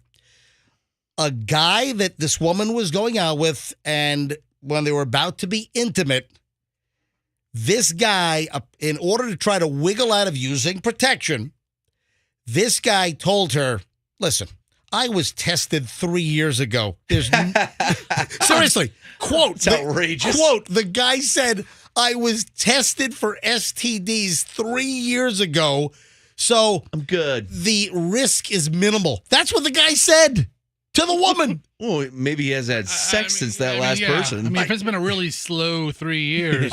Did this guy think for a minute that she would buy that you were tested for STDs 3 years ago and you were allegedly clean? What's the matter with That's guys? like, here, drink some of this milk. The expiration date was 4 months ago, but I'm sure it won't kill you. Back in my day, I was always so paranoid. Those things were a necessity. Oh, my So God. And then, frightened by and then another guy said that if you do it a certain way, there was no way she could get pregnant. And I am not going to get into any specifics, but good line. well, the way, the position. Oh. I mean, it was position. Dump that. It's come on, really? You're going to say that if you do the act in a certain form and position, that it's a known fact that you can't get pregnant that way. What are you talking about? Anyway, Well, I have heard that there's in different positions you can have a kid. Well, a different kid. positions to increase the odds. The likelihood of having the sex of the child, I've heard Yeah. that. So how is that possible? I don't think I've heard that, but I think that there are. Maybe. If you're a couple and you're trying to conceive, I think that there are recommendations for certain positions or things to do at certain points. You have to use the power of gravity. But the point is, do guys really think that these women are dumb? What is wrong with these guys with some of these lame excuses on why they're trying to wiggle out of not using protection? 3 years ago. Okay, sounds good. So you're good. So you got tested 3 years ago and you're fine? Okay. No on. need. I'm clean. I got tested 3 years ago. Hey, I thought I just went crazy for a second, Yes. but I did find a webpage that says different positions can affect baby gender. Oh, Hey, listen, you can prove find a you website wrong. for everything. See. I haven't found that. Why? I have not found that to be anything In that his I've been personal research. that I've been exposed to during my life. I'll bite. What is first of all, what is the source? Is it like, some non-accredited, The Onion. like some wacko's website, or is this like a medical journal that you're looking at? Hold on. It's a website that offers you gender prediction tools. All so right. it's just specifically designed to help you with this. It's a sale, Roxanne. It's not a medical site. Everything's on the internet. Anything you want to find, Yes, you sir. can find a story for. I'm just telling you that there are people who believe that position could affect the gender. So missionary for a girl, and then What does it say about I have power to dump bot- that. No. Well, I guess you could say that, Roxanne. Oh, of course, Roxanne can say All right, anything so she wants. if you want to know what the website is, just call Roxanne on her cell phone. Yes. What is Roxanne's cell phone number, No, Froggy? no. 813-310-8444. There I you believe go. you That's want right. to get a hold of So her. if you Anytime. ever want to get a hold of Roxanne, 813. What is it? 310-8444. All right, so what is I'm that going to again? give out yours. What- 813-60. Don't give out my cell number. All right. 310-8444. Yay. All right. Now, by the way, that is not Roxanne's cell number. That It's would Fester's. be that's Fester's cell number. But he's sitting next to her, so call him. Yeah, just text me and I'll pass it along to Roxanne. All right. Hey, guys, we have a lawsuit we got to talk about involving the NFL and the 80s. Huh? Yep. Those were the days. We have a lawsuit involving the NFL and the 80s. All right, hold on. I'll explain. Now, it's not the 80s and more. It's actually the 80s. I'll explain in a second. All right. First of all, let me give you the Q105 1K song of the day. Now, here is the deal. It is 8 o'clock exactly. Look at that. I'm on time today. It is 8 o'clock precisely here at Q105 and the MJ Morning Show. The Q105 1K song of the day is Promises, Promises by Naked Eyes. Promises, Promises, Promises, Promises, Naked Eyes. When you hear that song played anytime between 9 a.m. this morning, so that's an hour from now, up till 5 p.m., between 9 and 5, if you hear Promises, Promises by Naked Eyes, be the 7th caller at 800-990-1047 and win $1,000. Wouldn't you love $1,000? $1,000. And this is a Q105 Tampa Bay area contest. Only Q105 listeners are in this contest. So it's not like a national contest where you're competing against folks all over the country. No, this is Tampa Bay Q105 only. Promises, Promises, Naked Eyes. It'll play on air, guaranteed, sometime between 9 this morning and 5 this afternoon. And when you hear it, be the 7th caller and win $1,000. And I think that's a perfect song for today. It goes with the show because we're doing the naked skinny dippers, Naked Eyes, and then Promises, Promises, Promise you won't get pregnant if I don't wear a condom. It's like the perfect song for today. It's kind of a stretch there, Roxanne, but No. that's I thought it was perfect. yeah. All right, ladies and gentlemen, we have an NFL lawsuit. NFL lawsuit involving the 80s. All right, you guys are giving me like kind of, mystified, quizzical looks over there. All right, do you have any idea what would involve the NFL, a lawsuit, and the 80s? Oh no, not the Icky Shuffle, or what was it? The Chicago Bears song, the Super Bowl Shuffle. Super Bowl Shuffle. There's two big shuffles in the '80s involving football. Nope. Does that have to do with a certain player? It has to do with, well, if I say the 80s and then I make a joke like, hey, it's the 80s, but not more. And of course, Q105 is, the 80s and more. But oh my God, Dick Butkus. No, he was before the '80s. But guys, Joe Montana. Now, Lawrence Taylor. Mike Ditka. What about the 80s might be involved in a lawsuit involving the NFL? Music. I know. Yes, Roxanne, thank you. What? Music. So maybe a song from Right. From that era. from the 80s. Yes. Yeah. Okay. The NFL is being sued over the use of quite possibly one of the best, most prolific songs from the 1980s. The NFL is being accused of using one of the greatest pieces of musical genius from the 1980s without authorization. Yeah, okay. In a broadcast. Now, this was reported yesterday that the NFL has another lawsuit. TMZ, I think they might have broken this. Musician Bobby Nunn. Now, I'm not expecting you to say, oh, yeah, I love I saw Bobby Nunn in concert back, at the Hampton Coliseum in Virginia back in 1987. No. Bobby Nunn is not the performer. Bobby Nunn is the writer of one of the greatest 1980s songs of all time. He says that the NFL used Rocket to You during numerous broadcasts, including a recent Sunday night football game in 2022. What? And he was never compensated for it. Well, how could they do that? That's pretty illegal, right? So they didn't ask for permission. They didn't get clearance. So in the lawsuit, which was filed yesterday in New York, TMZ Sports is reporting that his smash hit "Rocket to You," remember that song? I can't think of it. Rocket to you. Oh, come on. Fester knows it. Come on, Froggy, here, listen. Oh, listen to that. I only know rocket to you. Hey, Andrew, wasn't there a swish at the beginning of that song? We want the swish. I thought there was a... You know how much Nope. MJ loves sounds at beginnings of songs? Hey, let me hear it again. Hold on. Oh, there it is. It's very All right, but I thought Under the beat. I thought the swish was like more pronounced. All right, folks, who could forget this 80s smash hit song from the Jets? Remember the Jets? Rocket to You. All right, now that's the intro. Now here's the hook. This is Rocket to You. Well, all that I can say, baby, I can rock it to you. Honey, the only thing I can do. Hey, get me Gino on the phone. When was the last time this played on the Saturday night dance party? Yeah, last Saturday. Actually, Probably every Saturday. Every Saturday? What? Tune in at 8:08. Boom, rocket to you. Guys, I have not thought of the Jets' Rocket to You since, I think, 1987. I haven't thought of the Jets since 1987. Actually, it was 1988. It was a hit for the Jets back in 1988. Was it a Jets game? Now, here's the deal. That'd be really awesome if it was the Jets game. Yeah. Of all the songs, it's a song of a band named after an NFL team? Apparently, it was a Packers and Vikings game. It was a Sunday night football game on January 3rd.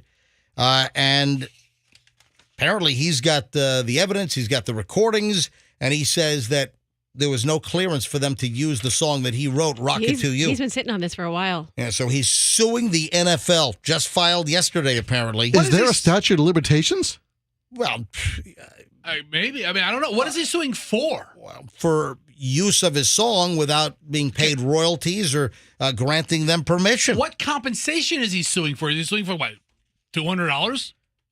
What does he expect? It doesn't say what compensation, All right. but obviously... Is that a thing? Do they usually pay other artists, or is it? Well, usually there's royalties or licensing, and You don't think the NFL has like an ASCAP or a BMI account? They pay for their stuff, right? But I think it goes beyond that. So he's saying that he wants damages, and he wants the league and NBC to stop using the song without his consent. All right, here's your crappy song. Okay, fine, we won't use it again. Baby. Oh, yeah. But see, they're using his song for like a commercial enterprise is what it is. And that's why he's going after. But when was the last time you thought about Rocket to You by the Jets? Didn't they open up for Miami Sound Machine? How about Pebbles Mercedes Boy? Yeah, right? What were you saying, Frog? I said, didn't they used to play with Miami Sound Machine? I could picture that. I mean, maybe. He also wants him to change the name of the New York football team because of the Jets. Because of the... Yeah, so did you say this, MJ? January 3rd is the game that it was played in. I did say that. Okay. Once again, Roxanne listening. Roxanne, it's 104.7. Yeah, Roxanne, once again, listening to something else, apparently. She just has an extra long delay in her headset. No, I said it was the Packers and the Vikings game on NBC Sunday Night Football on There we January go. 3rd. I was just reiterating. I mean, they play intro and outro music coming in and out of commercial breaks. I don't know. But I think there's supposed to be clearance for that. Good luck. Is what it comes down to. For every single song? Yeah, good luck. Remember the Pompano Beach vice mayor who yelled at a police officer and told him, hey, don't you have something better to bleeping do? Mm-hmm. When a cop pulled her over for driving over the speed limit in 2 different speed zones. Okay, are you talking about Vice Mayor Beverly Perkins? I'm talking about Vice Mayor Beverly Perkins from Pompano Beach. And in fact, hey, do we still have the audio? Yeah, here it is. This is the audio. Yeah, the speed limit's 40 over here, and it's only 30 on 9 Ave. Driving crazy down local places. You're doing 45 down 9 Ave, and you're doing 60 down here. Miss Perkins, you need to slow down, okay? There's going to be a warning system saying I warned you tonight about speeding, okay? You hear what I said? You hear what I said? And this is where she pulls Slow the... down. I'm writing you a warning for speeding tonight, okay? What's your name? Officer Nabhan. I'm Vice Mayor Beverly Perkins from the city of Pompano Beach. Okay. Y'all need to find something but Oh, so That's when she says, "What's your name?" The officer gives the name, and then she says, "I'm Beverly Perkins, Vice Mayor of Pompano Beach, and you guys need to find something better bleeping to do." This is after the cops said, "Hey, I'm just going to give you a warning. I'm not going to give you a ticket." Well, we have an update. She's apologized. Okay. Yep. Yesterday, she apologized for her language. And, many people suggested that the cops deserved an apology. Here you have an official with a city that's telling a police officer to, find something better to bleep and do. So did she just apologize for the language or kind of the whole tone and message and disrespect? She said, quote, "If any exchange on my part in the conversation with the police officer is perceived as being disrespectful, then I do apologize." I'm not completely happy with this apology because it's almost like she's stepping away from it. So if any exchange on my part in the conversation with the police officer is perceived as being disrespectful, then I do apologize. My question is, don't you perceive a portion of your conversation with the police officer to be disrespectful? Like, why don't you go find something better to bleep and do? No, she needed to say, "I am sincerely sorry. My actions were inappropriate. God, my apology police over here. My words were inappropriate. They were insensitive.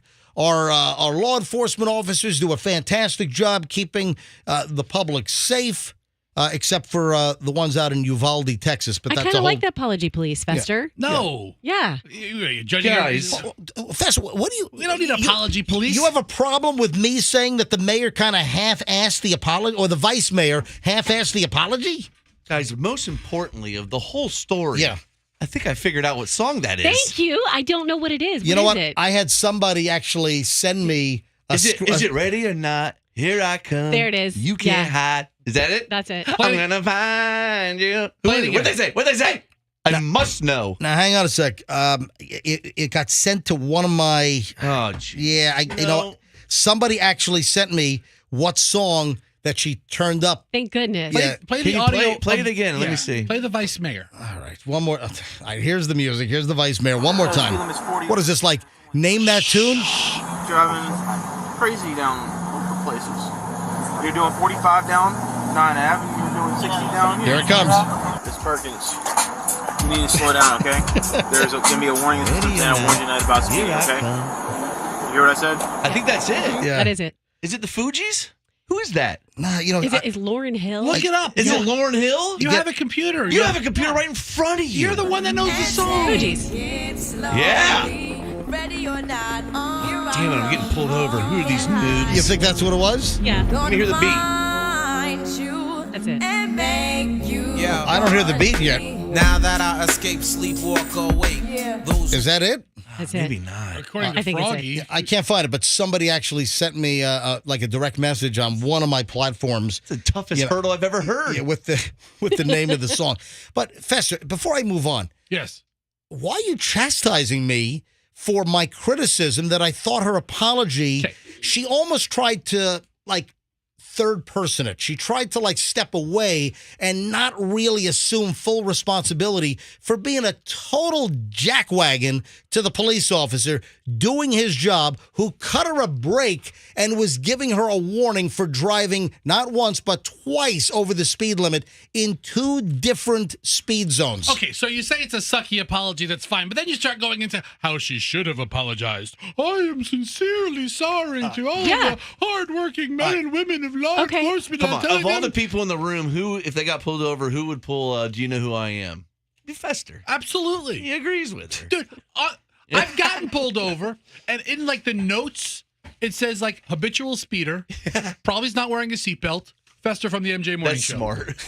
Cops know who I am when I come. Yes, Andrew. Do you think that was really her apology, or did somebody else write that for her? No, that's a possibility as well. But I thought that the apology in that case should have been a direct apology that I'm truly sorry. My actions were uncalled for and inappropriate. And she didn't do that. Yeah, says the man who's never apologized for anything ever. All right, why are you talking about yourself again? All right. Yeah, it's the same thing my 7-year-old said. Yeah, to me. no, it's so like I have a 5-year-old, and I'm in the business of critiquing her apologies on a daily basis. Like if she hurts her sister, apologize to her, and I can tell when she means it and doesn't mean it. And so I agree with MJ. You're in the business of critiquing your 5-year-old's apology. That's right. Yes. Line up the therapist now. Excuse me, what do you do for a living? Yes, I'm in the business of critiquing 5-year-old I apologies. was backing you up, MJ. What are the salary? What are the salary ranges on that occupation? Pays very well. You really have to pay your dues, but after the first couple of years, you become established. Uh, My side critique a kid. Moving along. Oh, ho, ho, ho. That's going to be my horn when I get a Tesla. Really? You're going to put the Netflix sound on your horn? You're going to download it? Get out of the way. Move it. Obviously, this transition sound has some meaning. Speaking of automobiles, oh my God, just drive. This happened up in the Minneapolis area. A teenager was involved in a crash. A girl was driving a vehicle, crossed the center line up in Minnesota, drove directly into the path of a semi-truck. Why did the girl driving a vehicle swerve into the path of a semi-truck?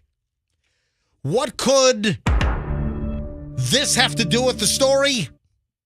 Anybody? She was downloading Netflix on her phone, or she was watching Netflix. There you go. What Fester's was she got watching? it. She was watching Stranger Things on Netflix while driving, swerves across the center line into the path of a tractor trailer, a big rig. And guess what? It doesn't end well, generally speaking. Her life was saved. Why? The semi-driver was alert. The semi-driver was able to swerve and didn't have a head-on collision. You know, the cab, you know, the engine, the cab did not have a head-on collision with the girl. Instead, her vehicle only struck part of the rear of the semi-trailer. The teen's vehicle was significantly damaged, but guess what? She only suffered minor injuries. But you're watching Stranger Things while driving? What the hell is wrong with you? Sometimes I catch myself watching YouTube while I'm driving. Now, guess what? She initially denied being on her cell phone, but then deputies, after the impact, her car's all smashed up on the side of the road because she hit the back of the trailer instead of a head-on. And she said, no, I wasn't on my cell phone. I think I was like the first thing that the officers asked her. But then deputies on the scene heard the vehicle's Bluetooth system still streaming Stranger Things. So during the investigation, right after the crash, the Stranger Things audio was still coming out of the car's speakers. You hear Millie And Bobby Brown. Hold on, what's that? And then it's straight. Then they grab her phone, and the video's on her phone, and the audio is Bluetooth to the speakers in the car. So busted. Is there a Stranger Things theme song? I've never seen it. I wonder if there was is the 80s. I wonder if it was the part of the song where.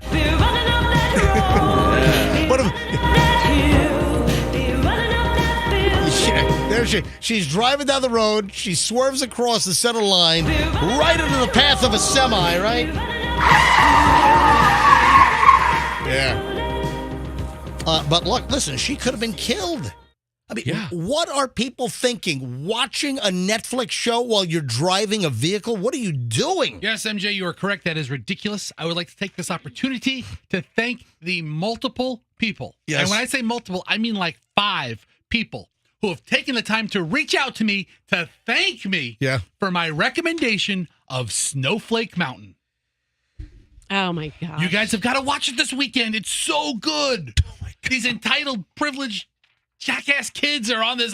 They're not even kids. They're like in their 20s. All right, so this is another Netflix show, right? It is totally worth the watch. Another Netflix reality show. How do you get started on these shows? I don't know. My ADD is so bad I can't watch more than half an episode. The show's like only 45 minutes long or so. It's so boring. So a couple of weeks ago, You're going to hate these kids so much, and then you're going to love them. Fester made a recommendation, a week or two ago? Snowflake Mountain. Fester said, hey, guys, you got to watch Snowflake Mountain on Netflix. And listen, they have a Netflix endorsement or something? What's going on? I blocked it out. All right, so what is Snowflake Mountain about? Quickly, I got to move on. So it's a bunch of entitled millennials who watch Cornflake Mountain.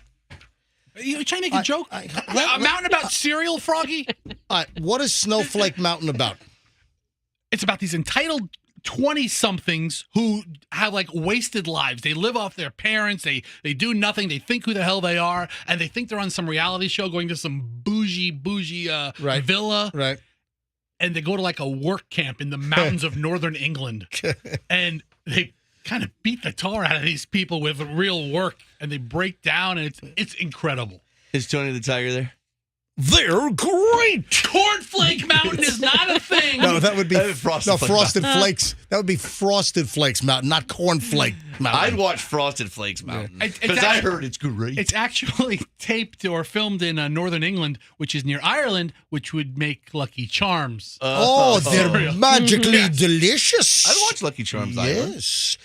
All right. There is a situation occurring, and it is affecting restaurants, restaurateurs. There is a new online restaurant review scam going on that is targeting restaurants. This is an extortion deal.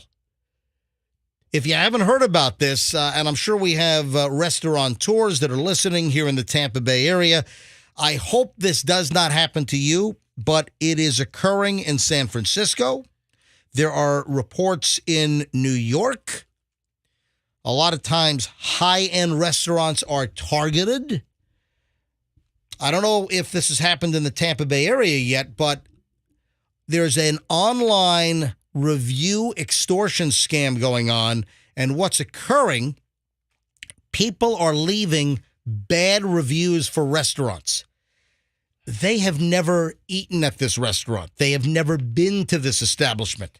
They are going on Google reviews, for instance, leaving a 1-star review, a crappy review, and then they go to the restaurant. They contact the restaurant and say, hey, if you want me to remove this bad review, which could be dragging down your Google rating, if you want me to remove it, you're going to have to pay me. So that's some BS. Tell me about it. So restaurants are getting bad reviews, and the restaurants are, pretty much figuring out that something's wrong here, something's amiss here. We don't even think they ate at our restaurant.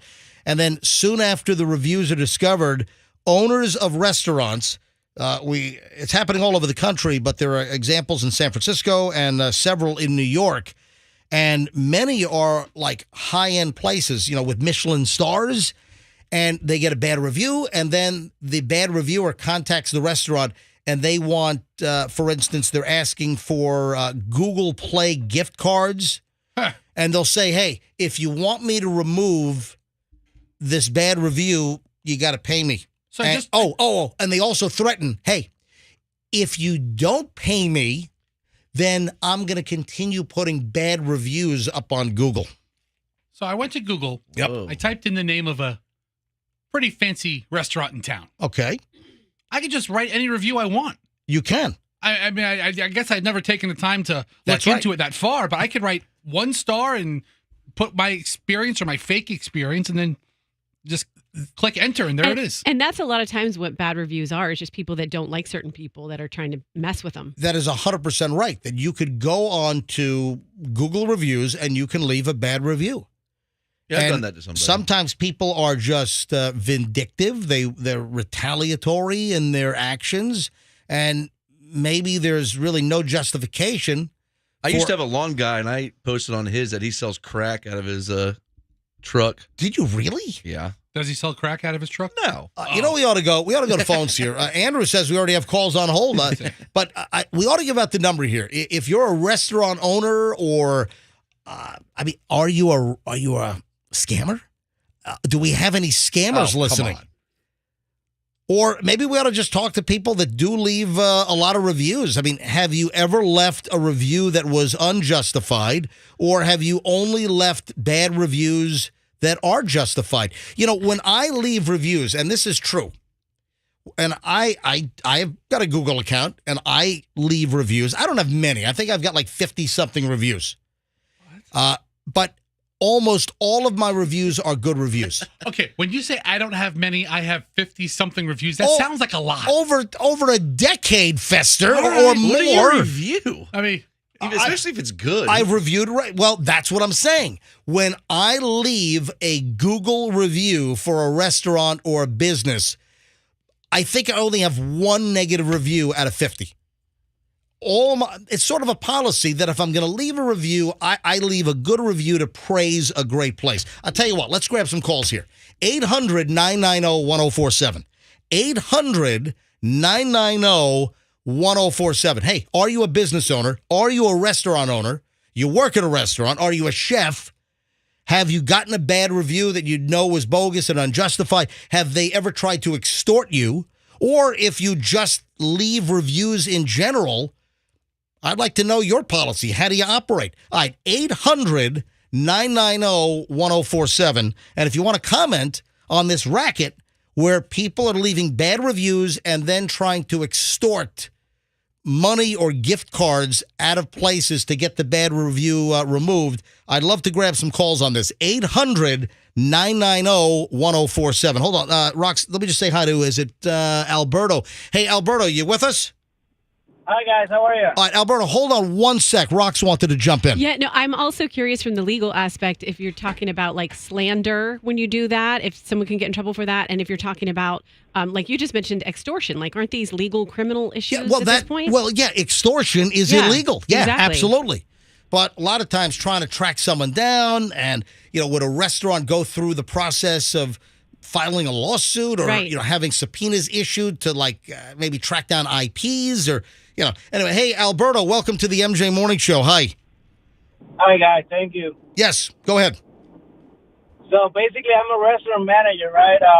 And of course, we are always active checking Google reviews for the sake of the business and all that. Yep. And sometimes when you get a bad review and you've been there all day and you're wondering how this is happening under my shift, and you are investigating and you find nothing, and you try to contact this person that put a bad review, and you're asking for more information that I could receive and everything. And listen, Alberto, that's what a good manager should do, in that you see a review and maybe they have some specifics, and then if you've been there and you're saying to yourself, this didn't happen, is that what you're talking about? Right. Sometimes you find they are not actually legitimate at all. Now, Alberto, the restaurant where you are, do you know what your Google score is right now? Do you know what it is? Well, sir, actually right now it's 3.9. Why is it a 3.9? What's dragging you down? Well, basically, we were a little bit more down for like a year ago. We've been working harder for, elevating that a little bit, increasing it. All right, now, if you don't want to mention the name of the place, what type of cuisine, what kind of food do you guys serve?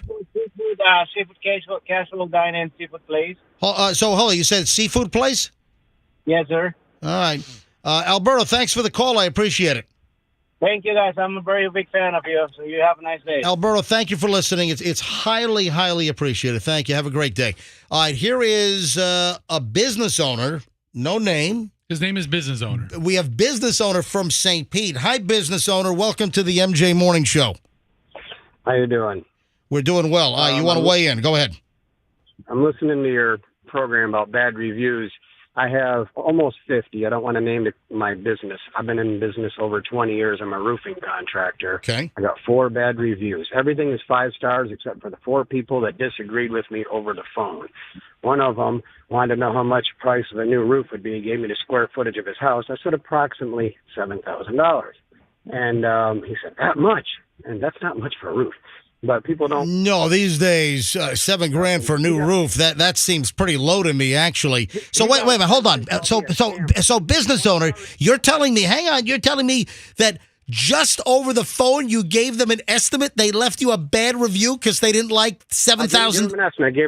I gave him approximately how much. Yeah. And a realtor, of all things, didn't show up for an appointment at 10 o'clock. I waited an hour and a half. Realtors are very good at showing up at appointments. You hardly ever miss them. Yeah. But she missed it. Not a big deal. I did the measurements, came home, etc. She called in the afternoon and asked for Jessica. I said, no, Jessica lives here. And I hung up. And she left a bad review, unprofessional, etc. And I asked her many times to take that off. 4 people that never did business with me gave me bad reviews over the phone because they disagreed with me. Oh, that sucks. And when I think one guy I thought was a telemarketer, and I hung up on him, he's a drama queen, flipped out on me, wrote this horrible review on Google. And then I got my ex-girlfriend's aunt gave me a bad review. Oh, wait a minute. I was in Puerto Rico that day. Come on. Now, listen, don't you get an opportunity to reply back? Well, but Can't you be aggressive back to them? I said, you never used my services, please remove. And then the last one in Puerto Rico, I'm like, come on. I didn't even work on Monday. I was in another country. Well, no. Well, technically, it's a territory, sir. Well, Puerto Rico is not another country. Puerto Rico is a commonwealth of the United States. I understand, Yeah. but still, I wasn't in Florida. Right. Did you comment back and say, listen, we've never done business together? I do. And then customers, when they read these reviews, and they laugh at some of them. One of them made a joke about the one in Puerto Rico. She told me about it. She said, I laughed when I read that one. Yeah, listen, I think a lot of people that read these reviews, I think they can see through some of the crappy bad reviews. But Fester, to answer your question, and hang on a second, because I want to follow up with you. But Fester, yes, you can respond. You can have an owner response. And I do like owners that respond to good and bad reviews. I look for it. I don't think enough business owners actually respond to the reviews. They should. But also, if you think you're the victim of a bogus review that's vindictive, retaliatory, or just designed to, drag you down, there is a process where you can contact Google, for instance. And I'm sure the same thing with Yelp and other places. I tried. But the point is that sometimes it can be a very tedious, arduous process. Okay, I heard I've that. hired outside companies to try and get rid of those bogus reviews, and I haven't been able to. Yeah. It is hard to get rid of a Google review. When someone wants to do that, there's really not a whole lot you can do to defend yourself. Yeah, you just got to suck it up and take it, and it is what it is. That sucks. I mean, that's just unfortunate. It's unfair, especially in some of the tough climate that we've been in, over the last couple of years. All right. So what is before I move on here, what is your Google score now? What do you have out of a 5.0? 4.6. Out of almost 50 reviews, I have 4 one-star reviews of people that weren't customers, and everyone that was my customer, every 5-star review was a customer. My wife, Michelle's very good at this. So first of all, a 4.6 is a very respectable number. And then anybody that looks at these reviews, they have to be able to look at the reasons for the bad reviews. And Michelle does this all the time. And she'll click on the lowest, and she'll read, for instance, we'll be looking at a restaurant, and maybe it's dragged down by a couple of bad reviews, and Michelle will look at the actual reviews. You click on lowest score or lowest review, and it'll give you the reviews. It'll prioritize the list, and sometimes it's like they didn't have enough parking spots, or yeah. Sometimes people have a legitimate excuse, a bad experience, but a lot of times you read those 1-star reviews and you're like, this person isn't mad at the restaurant. They're mad at their own life. Yeah. Hey, anyway, thank you, buddy. I appreciate it. A lot of people just look at that star, that number, 4.6. I think more people than you think really get into it. That's the point. More people than you think read the review. And our business owner, our roofer guy here, who wants to remain anonymous, he's 100% right. Some people just look at the number. Oh, no, they've got a 4.1. That's too low for me. Well, you got to look and see what's dragging some of these reviews down. Sometimes it seems to be a legitimate complaint, but a lot of times, a lot of the 1-star reviews that are dragging businesses, restaurants down, they're bogus, asinine, ridiculous reviews. Hey, thanks for the call. Thanks for listening. Oh, look at this. Thomas is in Pinellas Park, and Thomas is a new restaurant owner, I guess, and has some stories. Hey, Thomas, welcome. Hey, guys. How y'all doing? Welcome to the MJ Morning Show. We are great. Go ahead. Well, I had a barbecue place up in Montana, and a lot of college students, employees, and I had to fire one. And he got on and gave a review and made claims that were so bogus that attacked me personally, attacked the business, and I mean it was bad. It was bad, and it was just because he was mad because he got fired because he wasn't doing his job. What did he say? For all those employers out there, be careful who you hire. Yeah, and listen, it's a great point, but Froggy's got a good question. So you fire this guy because he was not a good employee. He strikes back by trying to torch your business with bad reviews. Froggy wants to know. Go ahead, Frog. Oh, what was he saying about you that was so bad? Oh, he made claims that we used rat-infested foods and some claims about how I treated employees. Oh, God. And it was all bogus. Yeah, anyway, sorry to Nobody hear likes that. rat meat. Hey, I mean, it's just be careful. Now, the new place is Florida Man Smokehouse and Deli in Pinellas, and we're getting great feedback. We're a little too young yet to have had many reviews online. all right, so it's what is it called? Florida Man Deli? Florida Man Smokehouse and Deli. And you're in Pinellas Park?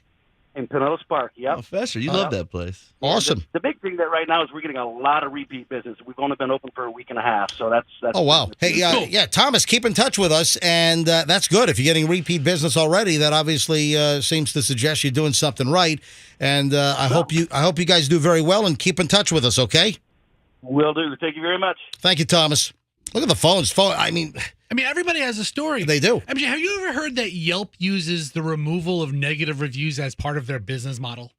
Like you pay Yelp and then they'll fix your. That sounds like a racket as well. Hey, folks, I'm going to go back to the phones here, but if you're just tuning in, this whole thing started because I have a story about restaurants are getting smashed with bad Google reviews, and the one-star bad reviewers are then contacting restaurants, and they're trying to extort them for gift cards or money, saying, hey, if you want the bad review taken off, you got to pay me. So that's what's going on. That's what started this particular segment and taking these phone calls. Let me see the screener, Fester. You're covering me up over here. How about Keith in Sarasota? Hi, Keith. You're on the MJ Morning Show. Hi. Yeah, good morning, guys. First of all, I just want to say this is an amazing topic that you're talking about this morning. My wife and I, we've been in the home service industry. We own a business in Canada, and we're starting another one here in Sarasota. Mm-hmm. And Google has got a really they're broken with their system that they do, because we run the same thing. You know, we do a very legitimate company. Our plumbers will give a client an estimate. They'll sign off on it. They're really stuck in a hard spot. We get them back up and running.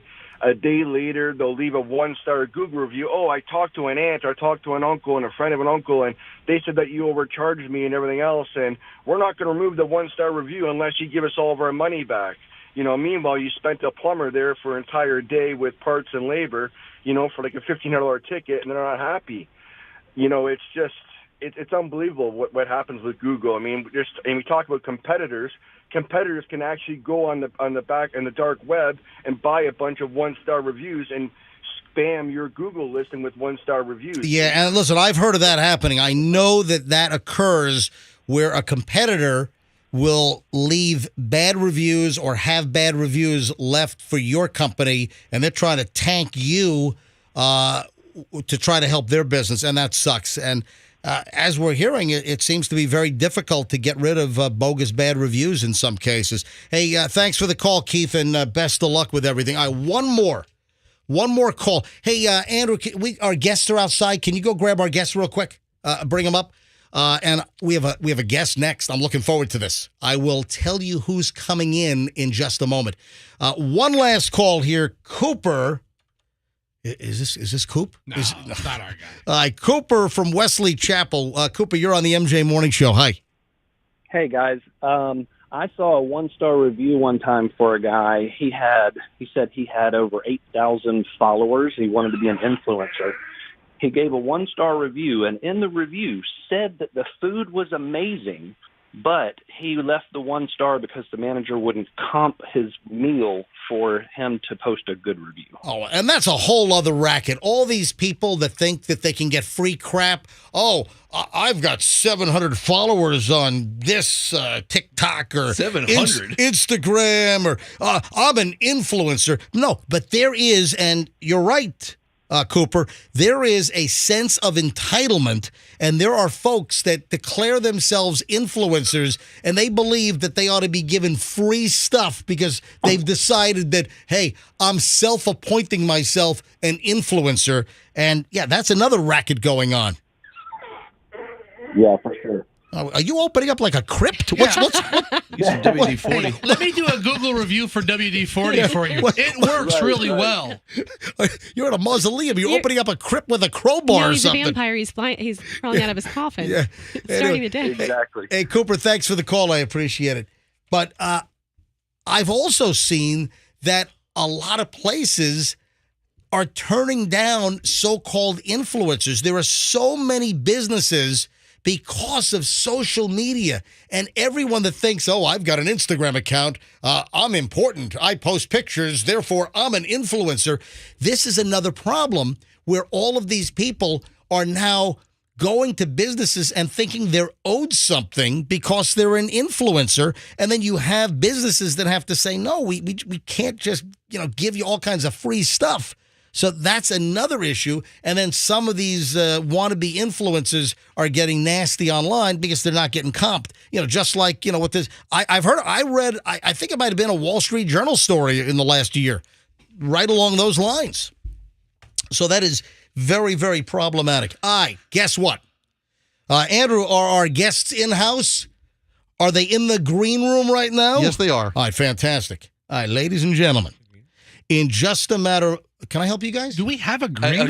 we have a green Is room? Andrew's little producer booth a green room? No, we do have a legit green room. Our Spanish station studio across the hall, is that the green room? That would be the Verde room, okay? Yes, sí, muy bien. Yes. We don't have a green room, we do we? have one. Where? I think they're in the kitchen. God, Don't bring him there. With the Keurig machine with all the calcium on it? No. Exactly. With all the calcified water all over the schnozzle. All right, so here's the deal. Up next, remember the TV show Tanked, which was on for years on Animal Planet? Oh, yeah. Brett from Tanked is in-house. Very cool. Because he's in town for Shark Con, which is going to be at the fairgrounds this weekend. And remember, Brett built all these unbelievable, crazy celebrity aquariums and everything. I have a 10-gallon aquarium from Petco I need his advice on. Yes. Well, there you go. Little filtration system question. Yeah, look at that. I have a couple questions about betta fishes. I want to know if he ever met Brian Fellows from the Animal Show. I think Tracy Morgan's one of his customers. Yeah, I think you're right. I think you're right. I'm Brian Fellows. Our guest today, a shark. All right. So Brett from Tanked, we'll get all the nutty celebrity interactions and the custom aquariums. And listen, there's a famous celebrity that wanted sharks in his aquarium. All right, we'll get into all of that. And maybe we'll even talk to a squirrel. All right, hang on. We're back in a minute. Brett from Tanked in town for Shark Con, which is drawing people from all over the country here in the Tampa Bay area. It's this weekend, so we'll talk to him live in studio next. Hey, also remember the 1K song of the day is "Promises, Promises, Naked Eyes." Now that song will play guaranteed between 9 a.m. and 5 p.m. today. When you hear Promises, Promises by Naked Eyes, be the 7th caller, 800-990-1047, and win $1,000. $1,000 here on Q105. And then also, we're giving away Springsteen tickets at 9 o'clock. So 9 o'clock in 16 minutes, we're giving away Springsteen tickets for the first show kicking off the U.S. tour here in Tampa on Feb 1. So Springsteen tickets on the way, and then sometime today, $1,000 in cash. So good luck from the MJ Morning Show here on Q105. Hey, let's talk about your...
and it is special guest time. And you know what? Hey, Roxanne, this is the inaugural flight of mic number 4. We had a new guest mic put in. It's launching today. Test it out. Yeah, we're supposed to get an all-new studio at some point where we're going to have tons of microphones and a much bigger studio. So I'm waiting for, the new MJ Morning Show studio if that ever happens.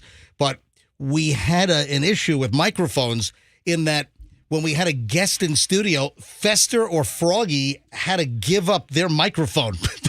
Or the guest got to sit on my lap. Right. So that didn't go over very well. So glad we got the extra mic. It works. So yesterday they fixed the processing on that mic so it didn't sound like he was in a wind tunnel. Yeah. So that sounds a lot better. Right now, ladies and gentlemen, this is the inaugural flight of new MJ Morning Show guest mic number 4. So can I get a round of applause? Yay. For our brand new mic. Hey, in studio right now, Brett Raymer.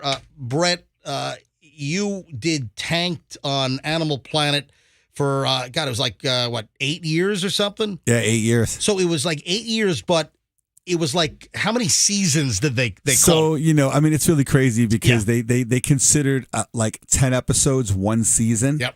So we did 20 plus episodes almost every year. So I think it was 15 seasons is what they equated to. So it was 156 episodes. That's a lot. And, what really fascinates me on the program are some of these unbelievably elaborate aquariums. And, we have a mutual friend in Rich and Laura, obviously, and I've scuba dived with them. And I'm a very avid scuba diver. And, I love anything, water related, under the sea, just the creatures, the animals, the corals are just amazing. You've been involved in building some unbelievable aquariums over the years. How many gallons is the biggest, private, personal aquarium that was built for a client? I think we did one that was like 20,000 gallons. Wow. And it was a pretty tall cylinder. It was a custom made cylinder. And it was for a house that was on a golf course. And literally it was 12-foot diameter and like 30-foot tall. What did that cost? What was the... I think it was like $1.6 million. Now, was that stocked or just the construction? Yeah, we did everything from A to Z. We did the construction. We stocked it. I mean, most of the times, depending on how we built aquariums, there was 2 ways we did it. We were either the manufacturer or we sold it to a store and then they did it themselves. Right. Or we actually did the full project from beginning to end. That's incredible. So once you build an aquarium that big, do you have like a catalog of fish? And you just pick what you want in there? Yeah, I mean, it's pretty much what you do. What we would do is we would literally go, and it's you hit it right on the nose. We would go to an atlas called the Dr. Burgess Atlas, Really? and we would go through the atlas and literally postmark pages for people. So you take little Post-it notes? Yeah, we would literally. Okay, I want that fish. I want that fish. Right, clients, because they didn't know, so Customize what we would do is we would put compatibility notes because you can't just throw any fish in together. Oh, yeah, because some fish don't get along, and then, some fish will eat other fish. Yeah, one's predator and one's prey. Yeah. Absolutely. Some Right. people enjoyed that, but I tried to stay away from that. You know what I mean? Some people were like, can we get the fish that eat the other fish? And I was like, that's really not what I do, right? I like to give you something where your kids are going to be not happy, not hiding under the bed. You know what? But, hey, do you have any sickos that wanted real personality conflicts? Yeah, I mean, I'm sure. Yes. Could we have 2 betas that fight, please? Yeah, there you go. I'm glad you said that. Is that really a thing? I swear it is. Yeah. It wasn't just you. Like pufferfish, aren't they really dangerous to... No, they're not really. Actually, pufferfish have the most personality Really? out of any fish, believe it or not. And they're not really... they're not going to go out and start with each other. Yes, they could go at it with each other depending on what kind of puffers. But for the most part, they're pretty docile. All right, let's talk celebrities. Folks, I've got Brett Raymer in. Brett was on Tanked for years on Animal Planet. Let's talk about the celebrities that you guys featured, or are there also celebrities that were not featured on the TV show? So we started doing we started doing aquariums way before the television show ever started. Right. And back then we were doing aquariums for celebrities, we did a school for Steven Spielberg back in New York, but it wasn't popular because there was no social media, there was no news. I mean, it was really nothing that glorified aquariums like we have today. Obviously our world has changed in the last 20 years due to social media, YouTube, et cetera, but we were able to catalyst the stuff that we did early on. And that was kind of like some of the things that I knew we were able to do things for celebrities because we had done them in the past before. So there wasn't like a ton of celebrities that we had done before that we really knew a lot about because like I was saying earlier, we would sell it to a store that would then go sell it to the celebrity. Right. And we would never know. So we had done a tank for Dr. Dre. Oh, yeah. A long time ago before it even started, before the show had started. And we found out about it through a friend and we were able to actually go on that install. Oh, he wasn't there, though, but it was pretty cool. Gotcha. All right. So during the run, Tank started in 2011? 2011. And then it ended in 2019? All right. So which celebrities were featured on the show? Like what are the ones that you the top celebrities that I really enjoyed, Shaq was, I've done 2 aquariums for Shaq. All right. So where were which houses? I know he had the Orlando. The one in Orlando. Okay. We did both. Was that Windermere or something? Yeah, it was in Windermere. Gotcha. All right. Yeah, actually, we did a lot of tanks in Windermere. Johnny Damon lives in Windermere. Yeah. Prince Fielder lives in Windermere. He was a lot of athletes, a lot of ball players. Now, just out of curiosity, when Shaq called you up and was asking for certain fish or certain features of the aquarium, did it sound like this? Hey, Brett, this is Shaq. Yeah, it kind of does. You know, it's funny. Is Shaq calls me like 6 o'clock in the morning one day because we live in Vegas, right? And he has no conception of time. And I get a phone call. It's like, yo, what's up, big dog? Hey, I'm like, yo, man, what's going on? He's like, yo, I got a favor to ask you, man. I got this kid here. He really loves you. And I told him we're friends, man. Can you talk to him? I'm like, hey, it's 6:30 in the morning. He goes, yeah, I know. He goes, don't worry, you're awake, man. He goes, just get on the phone. I'm like, all right, man. So I got on the phone, talk to the kid. It was nice. That's awesome. The only impression that Fester can do is Shaq. I love it. It's the only one. You do a good Shaq too, man. I gotta say. Well, you get woken up by Shaq 6:30 in the morning. You don't forget that. You know what's up, big dog. What's up, big dog? So 2 aquariums for Shaq. 2 aquariums for Shaq. All right, who else? 3 aquariums for Tracy Morgan. All right, now. Okay, we were just talking about Tracy Morgan. Right, now, I find that funny because Tracy Morgan, he did that Animal Planet type host on Saturday Night Live.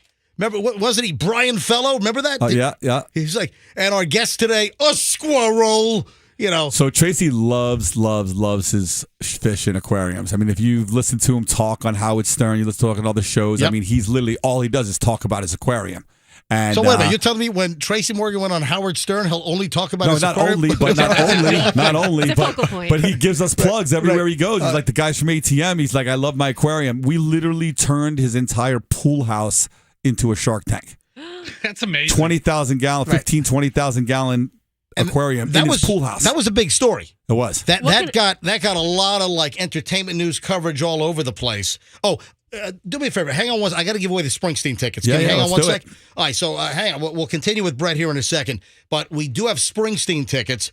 Let's go with caller 25 right now. So caller 25, a pair of Springsteen tickets. Of course, it was announced this week. Springsteen is launching the U.S. tour right here in Tampa at Amalie on Feb 1 early next year. So Springsteen tickets will take caller number 25, 800-990-1047, 800-990-1047 for Springsteen tickets right now. So you're winning them before you can actually buy them because they don't go on sale until the 20th. So caller 25, you'll win a pair of Springsteen tickets right now. Good luck from the MJ Morning Show here on Q105.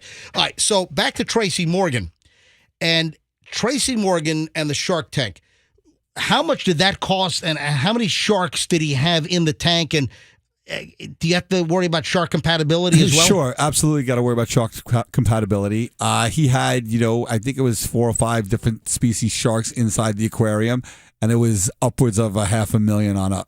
Oh, and then how do you maintain that? It's not like you put little goldfish food in the top of the tank. You got to feed the sharks some big meaty stuff. Sure, well, just like any public aquarium where they cut fish up, they cut up smelt, or they cut up, different kinds of sardines, and they basically feed the fish on the daily, and that's how they do it. Now, did Tracy Morgan himself, would he feed his own fish, or did he have a staff that did that? I'm sure Tracy would get in there. We made like an automatic feeder where you're able to open up this thing, drop food in it, then you close it up and you turn a valve and it flushes it into the aquarium. So I'm sure, knowing Tracy, knowing how much he loves his aquarium, I'm sure that he would actually feed the fish. Right. Now, did you deal with Tracy Morgan before or after that he was in that bad accident on the New Jersey Turnpike? You know. So, man, Remember, it was a Walmart truck. Yeah, it was. I'll be honest. I really don't remember. Yeah. It's been a minute. I don't remember when that happened versus when we had the TV show. But I just know that we had a great time with Tracy. We filmed. We did 2 big aquariums for him. One of them was actually a Jaws-inspired aquarium, where the whole front facade of the aquarium was the scene where Jaws was coming up and taking out the boat. Oh yeah. And we literally built that whole facade in his basement. Wow. In his first house. And by the way, we're going to need a bigger boat. That's right. Yeah, we're going to need a bigger boat. Now, any celebrities that would not give you the release, that didn't want to be on the TV show, are there any celebrities that you had to sign like an NDA, a non-disclosure agreement, that you still can't talk about to this day? No. All right, so all the celebrities were kind of cool with you. Well, I mean, okay, so we could go back. There's one celebrity I'm not too fond of, it's not because of he wasn't on Tanked. So, but prior to the show getting started, right. I wanted to shoot a pilot, and we were able to get Chris Angel to come in Vegas to shoot a pilot with us. And we shot the pilot, and the problem is at the same time we were shooting the pilot, MTV Cribs was shooting at his house. And he wanted us to shut off the pumps because it was making noise and couldn't film, et cetera. And we couldn't shut the pumps because of the fish. Yeah, you'll kill the fish. So it wound up leading to an argument. And then he was like, in his contract, he could cancel at any time. And he just basically like, all right, well then get it out, cancel. That's it. Are you serious? And it set us back like 6 months. We had to go and reshoot a new pilot. Oh, why couldn't he just make it disappear? Now, of course, So that was my line. You stole it, but that's okay. He was the only person, like I said, I'd like to make disappear. But at the end of the day, you know what? It worked out for the better because we wound up getting picked up anyway. We shot the pilot. We got picked up for 6 episodes our first season. And then, like I said, 20 plus thereafter for the next, And of course, for those that don't know, I don't want to take it for granted, Chris Angel is like the magician dude. Right. And he's not really a street magician. No, he has a show in Las Vegas. He did Mind Freak. He had a show in Las Vegas. Right. That's right. Mind Freak. That's right. Yeah, that's what he became famous for. But like I said, he put us in a bad position. He told you to get the hell out? Put us in a bad position. Told us to get out. We packed the aquarium up and left. Did he tell you, like, get the bleep out? Yeah, it was kind of like that. It wasn't really dealing with me. It was more dealing with the producers. But I was pissed because I knew we had to reshoot everything. And the celebrity factor would have started a lot earlier. If you watch our episodes from season 1, 2, like in 3, there was mostly like regular Joes. It wasn't like big celebrities. The big celebrities didn't start coming until later on. Yeah, after a couple episodes are already out. Yeah. Like, okay, I need to get these people to and do if Chris Angel would have came out of the box with Chris Angel, I think we would have had a much larger impact, and the celebrities would have started a lot earlier. Yep. And then maybe the show would have gotten bigger. But like I said, 156 episodes, you can't get much bigger. So I was super happy. Essentially, you got a big vendetta against Chris Angel. Yeah, I told him celebrity boxing, I'm ready. Let's go. Now, with Rich and Laura, I think I'm going to go on the Guadalupe Great White Shark Dive in like a year or so. Yeah. And I think you might even go on. You might even go on That's that. a good one. I might not want to miss. Maybe we should invite Chris Angel and throw him out of the cage. Chum. Chum up the waters a little bit. Chum up the waters with Chris Angel. There you go. Any other celebrities that? I mean, we've done so many. I mean, I had the privilege of doing an aquarium for Betty White. That's so cool. Oh, really? Yeah, I actually got to meet her, gave her a hug. I actually got to, we got her autograph. I mean, it was pretty amazing. Oh, and how long ago was that? This was probably about 7-8 years ago. So we did it for the Noah's Ark Foundation, which she was an animal lover. She was a big sponsor for the Noah's Ark Foundation for many, many years. So she was a ripe young 92? Probably. Yeah, at the time. She was amazing. She was so energetic. She was talking about having her aquarium when she was younger, and we just got to reminisce with her. It was really, really good. That's fantastic. That was great. Was it like a Golden Girls theme? Did you have a little doll of like? No, it was Noah's Ark. We actually built a Noah's Ark themed aquarium. Oh yeah, she was there. So she knew. But we should have had a little there should have been like a little model of Estelle Getty dressed up like Noah. We had Betty. We had Betty dressed up as Noah. Oh, you did? We did. We had Betty dressed up as Noah inside the aquarium. That's great. Inside the aquarium. It was awesome. How about B. Arthur? B. Arthur. It was B. No, Arthur. we didn't get a chance to do for B. Arthur. But we were able to do for so many celebrities. I mean, in every genre, we were the best of the best. Like baseball. Yep. I did a tank for Pete Rose. Oh, really? I mean, come on. Was he betting on sports while you were building it? He was betting on how fast we could build the aquarium. Because he's in Vegas. You right? know Pete was laying odds on how quickly you get that tank up. Pete's in Vegas. He's in California, back and forth. But we were able to do one for Neil Patrick Harris at the Magic Castle. Wow, yeah. In LA, the world famous Magic Castle. Up in the hills? Yeah, so I mean, we've done some unbelievable things. I mean, the show has taken me, all over the world. It's taken me to meet some amazing people. We met Rich and Laura, through the TV show and through their amazing work. Yep. So, all right, come on, you're coming up with new celebrities by the second here. What other celebrities? What other celebrities? Yeah, give me more. Oh, more. I mean, we did John Wall. We've done Paul George. We did Hassan Whiteside, Marshawn Lynch. Johnny Damon. Like I said, I saw the episode you did the NASCAR we guy, did Jimmy Ryan. Johnson. Yeah, Ryan. I can't remember Ryan's last name, but the NASCAR driver. We did Kurt Busch. A lot of athletes, man. It's awesome to see. First of all, it's awesome to see their houses. Yeah, amazing, spectacular houses, and then how you integrate the tanks into the design of the house. It's not like you're going to, Petco and getting the 20-gallon tank on the corner. You build it into where it looks like it belonged there the whole time. We wanted to make it fit their personality. We did a tank for Dr. Oz. I mean, we've really hit the spectrum of people that we've done aquariums for. It's been, just like I said, it's been a really fun time. Okay, wait. When you say fit their personality, how would you judge someone and say, okay, I'm going to make you a tank like this based on how you are? So, we theme them. We theme like baseball, football. Like we did a tank for Clay Matthews, and we were able to put coral that looked like goalposts, and we were able to do coral that looked like footballs. So we did a variety of different things, that fit their personality. So, if we talk to you, and if you're a Care Bear and you wanted a Care Bear themed aquarium, we would make you a Care Bear themed aquarium. Now, back to Shaq for a minute. Didn't he have an Egyptian theme? He did. He had an Egyptian theme. What is? I don't know. Is Shaq a big fan of King Tut? Shaq liked to do the what's with when you put you smoke the hookah. Yeah. Right. Shaq liked the hookah, so we made the aquarium that you can literally hookah through the aquarium. Okay, hold on. Hold the phone. You mean Shaq can smoke his aquarium? Yeah, he can smoke his aquarium. You had the hookah, the pipe, right through the aquarium. We did some pretty cool stuff. That's amazing.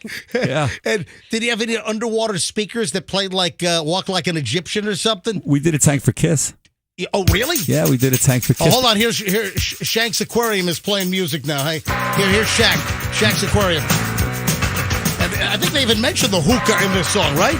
They might. So, yeah, they're smoking the hookah. I believe. Jimmy Butler. We did a tank for Jimmy Butler and Jimmy Buckets. It was a big, huge boombox aquarium, and then the boombox actually played country music because that's what he liked. Wow! And then what about for Kiss? Who and Kiss? All of them were there. We did it for the Kiss. It was a golf course in Vegas. Yeah. And they all came as guests. You got to see Gene Simmons, Paul Stanley. Got to meet them, take pictures with them. Did you put a big coral tongue, or were they like? Yeah, I think we did we did a bunch of things with the Kiss lettering.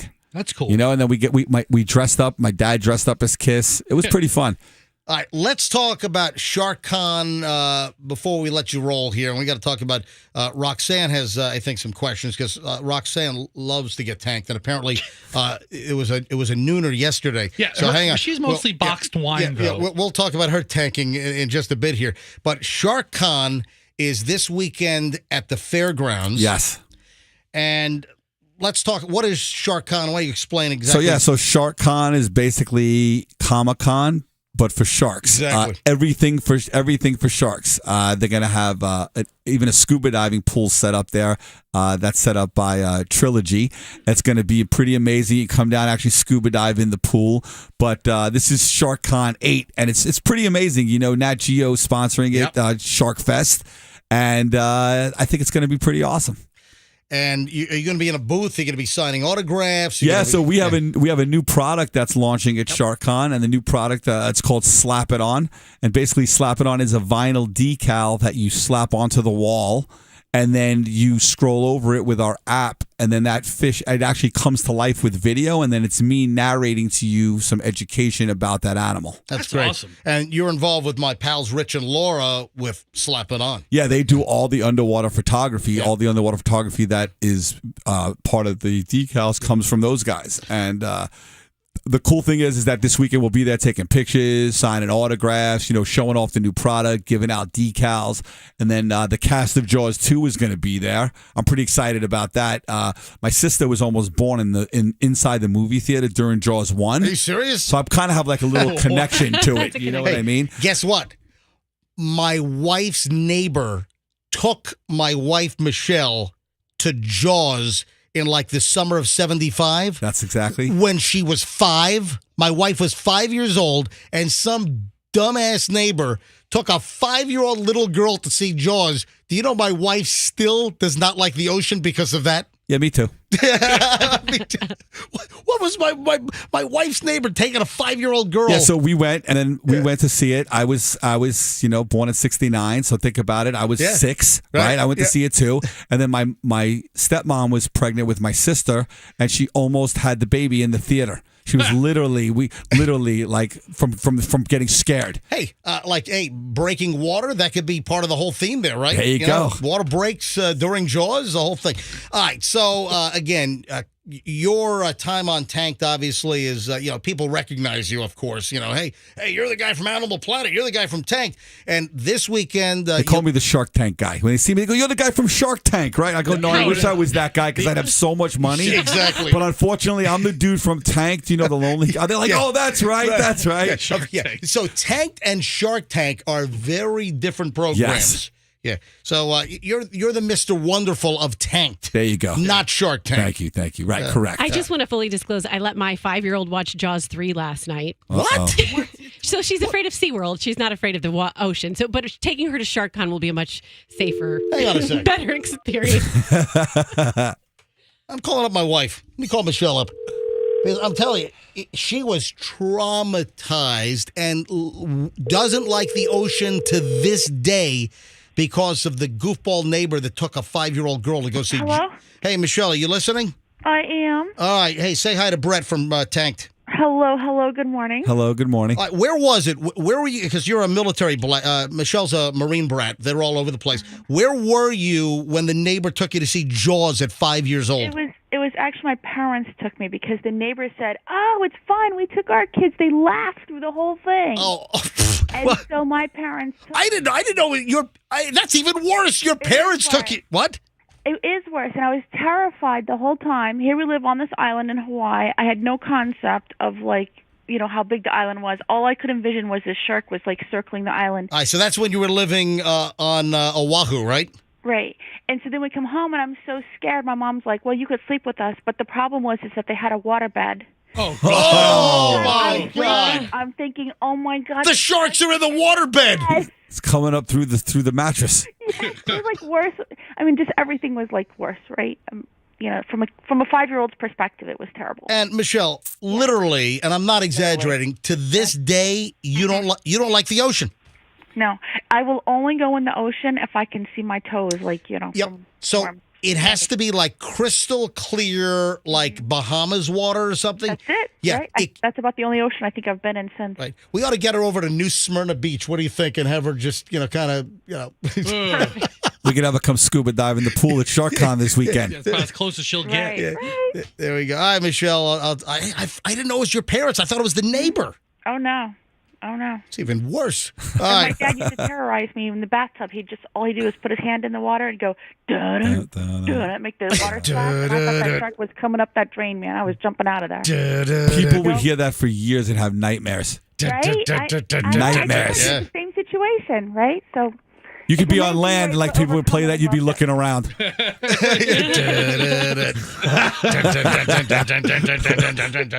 All right, Michelle, I'll see you soon.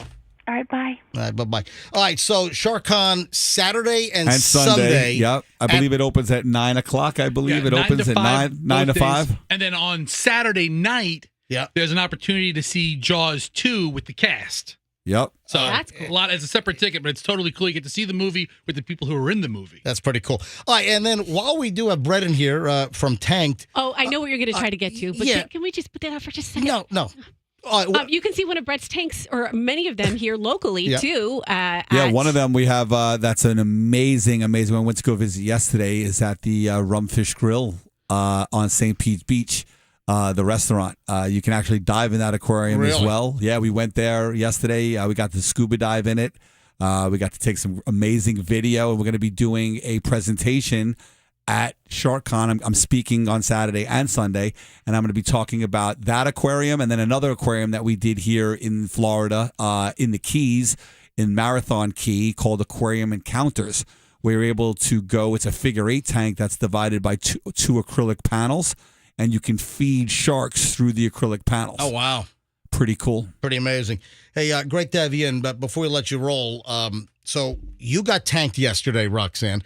All right, now, Brett, listen to this. Middle of the day. Middle of the day, we all get like this slew of texts that were just like rambling texts.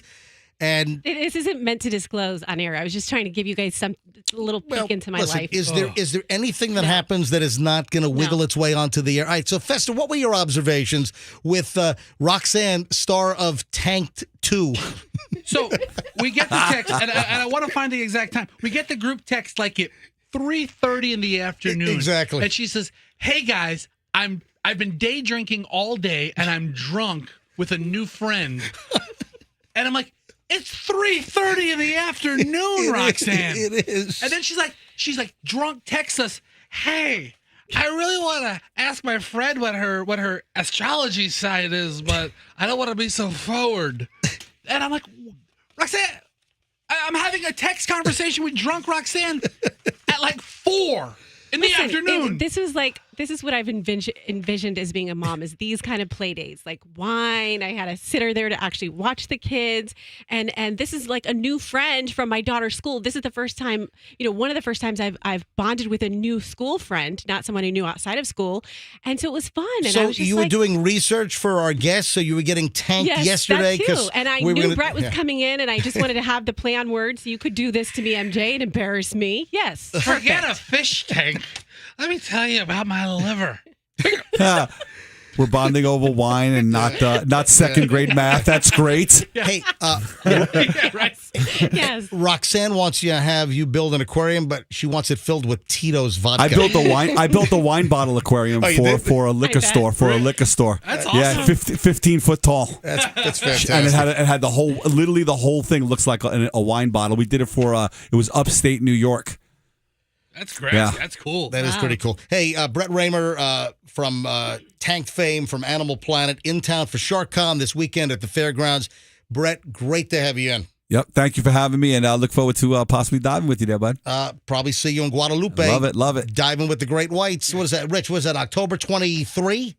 So a year from this October? All right. Yeah. And my birthday's the 25th. So Look at that. Hey, tell Guadalupe I said hello. Yeah, will do. All right, Roxanne. Scorpio, he just said it. Yeah, you were just talking about you being a good. you were just talking about being a good mommy. Yeah. All right. I got a scenario to run by you. Okay. I want to know if you would do this in a harrowing mommy situation. All right. Next, and a whole lot more. Final chunk of the MJ Morning Show is next here on Q105. Hey, I was.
Q105, and of course, Promises, Promises, Naked Eyes.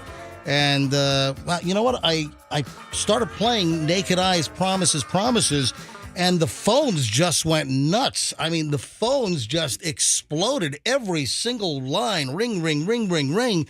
You know, Naked Eyes, Promises, Promises. Oh, could it possibly be the 1K song of the day here on Q105? I think it is. Let's go to phones. Hi, good morning. Who's this? This is Lucas in Temple Terrace. Lucas, why are you calling the MJ Morning Show right now? Because I heard the song of the day. And that was what? Promises. By Naked Eyes, Promises, Promises? Yeah. Well, Lucas, you are caller 7. That means you have just won $1,000. Well, thank you. You made my day. $1,000, Lucas. I'm sure that, with the economy and inflation, I'm guessing that an extra grand would help just about now, right? Yes. Yes, I need that right now. Lucas, we are happy to help you out, and thank you for listening to the MJ Morning Show, and thanks for being alert that you knew to be caller 7 when we played Promises, Promises, Naked Eyes. I appreciate it. All right, thank you so much. All right, Lucas, enjoy your grand. Hold on, I'm going to put you on hold now, and then Andrew, our producer, is going to get all of your information. Don't hang up. We got to figure out how to get you the grand, okay? All right, thank you. All right, there it is. So we did it early. We 9 o'clock hour. There you go. You know, of course, with the 1K song of the day, we announce it at 8 a.m., and then it can play anytime between 9 and 5, and bam, just played it at 9:30. All right, the way you said that, it didn't sound right. You're like, hold on, we have to figure out how to get you the grand. I mean, we're good for it. Oh no, no!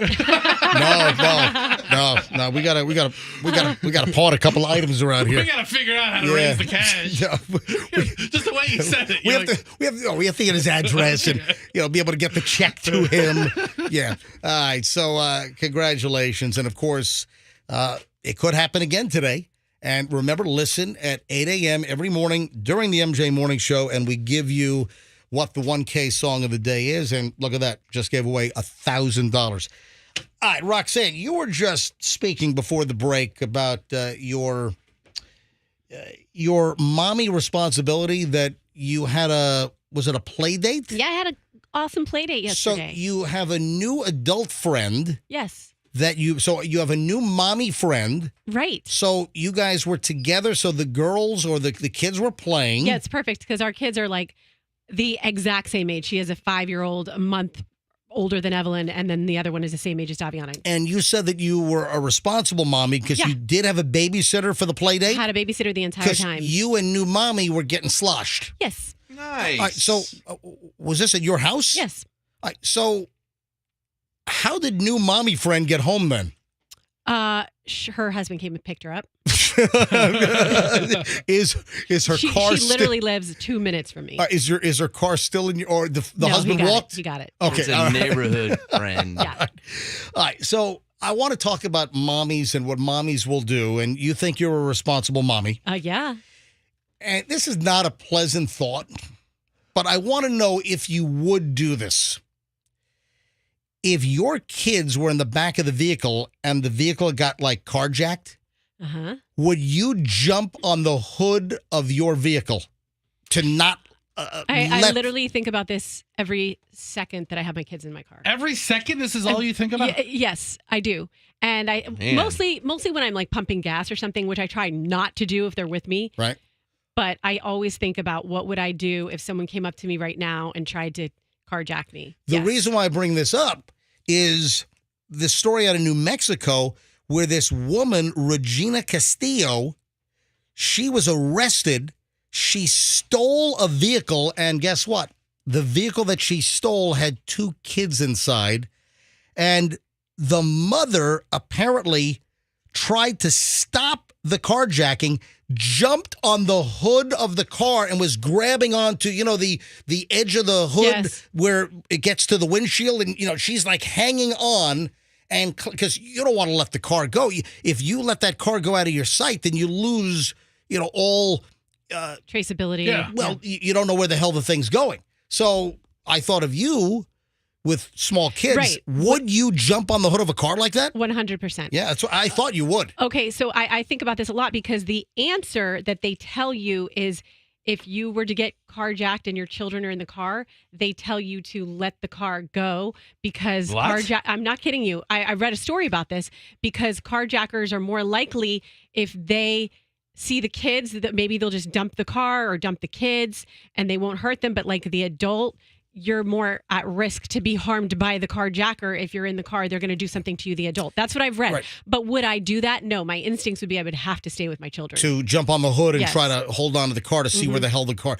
Now, there have been stories, and you're correct.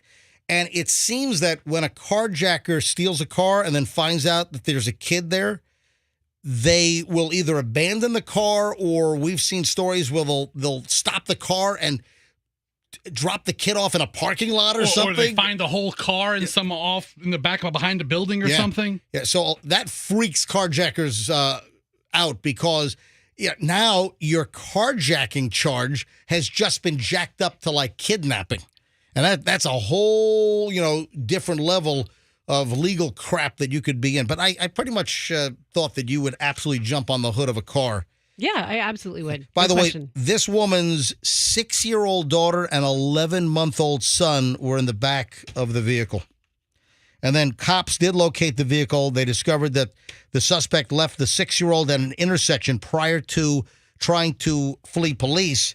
And I guess the 11-month-old was still in the vehicle, but the 6-year-old was at an intersection, and I think the 11-month-old was still strapped in. Yeah, those car seats take a little bit of time to get unwrangled. But man, I'm glad everybody's okay. Yeah. I would probably punch through the windshield. I'd have so much like anger inside of me, and just how they say some mothers can lift a car off their child if they're pinned under a car, they get some like superhuman strength. Yeah, And they go. All right, Froggy, thank you. Thank you very much. The car? Yeah. Thank you, Froggy. All right. You know what I'm saying? So, That was dramatic. speaking of parenting, now that would be, I think, good parenting. Yes. That you want to try to stop the carjacker or certainly know where they're going. Did you see the little kid in diapers, like nearly naked, outside of a home in Minneapolis, and he's hitting the police officers? I didn't click on that story. I saw the headline, though. Oh, my God. What kind of parenting is involved here? This video is crazy. Hey, Andrew, do me a favor. When you get a chance, on mjmorningshow.com, in the videos that we mentioned, go ahead and get the video of the cursing little 3-year-old that's hitting police officers, calling the police officer a bitch. It's like, what? How old? Like 3? What? He's a toddler. It is unbelievable. Footage shows this young kid, I would estimate at 3, cursing and hitting police officers in Minnesota, in the Minneapolis area, actually St. Paul. And the cops were there for a search warrant for a murder suspect, and this unidentified little kid, like 3, barely clothed. The kid literally had like diapers on. I'm sorry. There was a kid in the video with diapers on. Yeah. This kid had like a little underwear, just little boy underwear. he had little like 3-4-year-old boy underwear on, and he's swinging at the cops and calls one of the cops a bitch. Screw you, officer. I mean, he's a little kid. This is here's the audio. It's a little tough to hear, but finally, before we get out of here.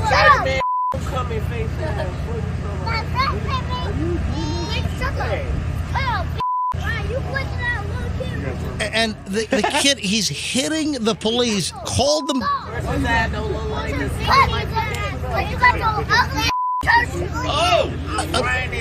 at this. He just punched him in the thigh. That's assaulting an officer. Take that kid down. Tase him. I tell you what, the officers are showing remarkable constraint, by the way. Oh, it's just cute. That's... He's got little Superman underwear. Hi, it's Bill Cosby. Wow. We got the return to kids do the darndest things. Nobody look at my eye.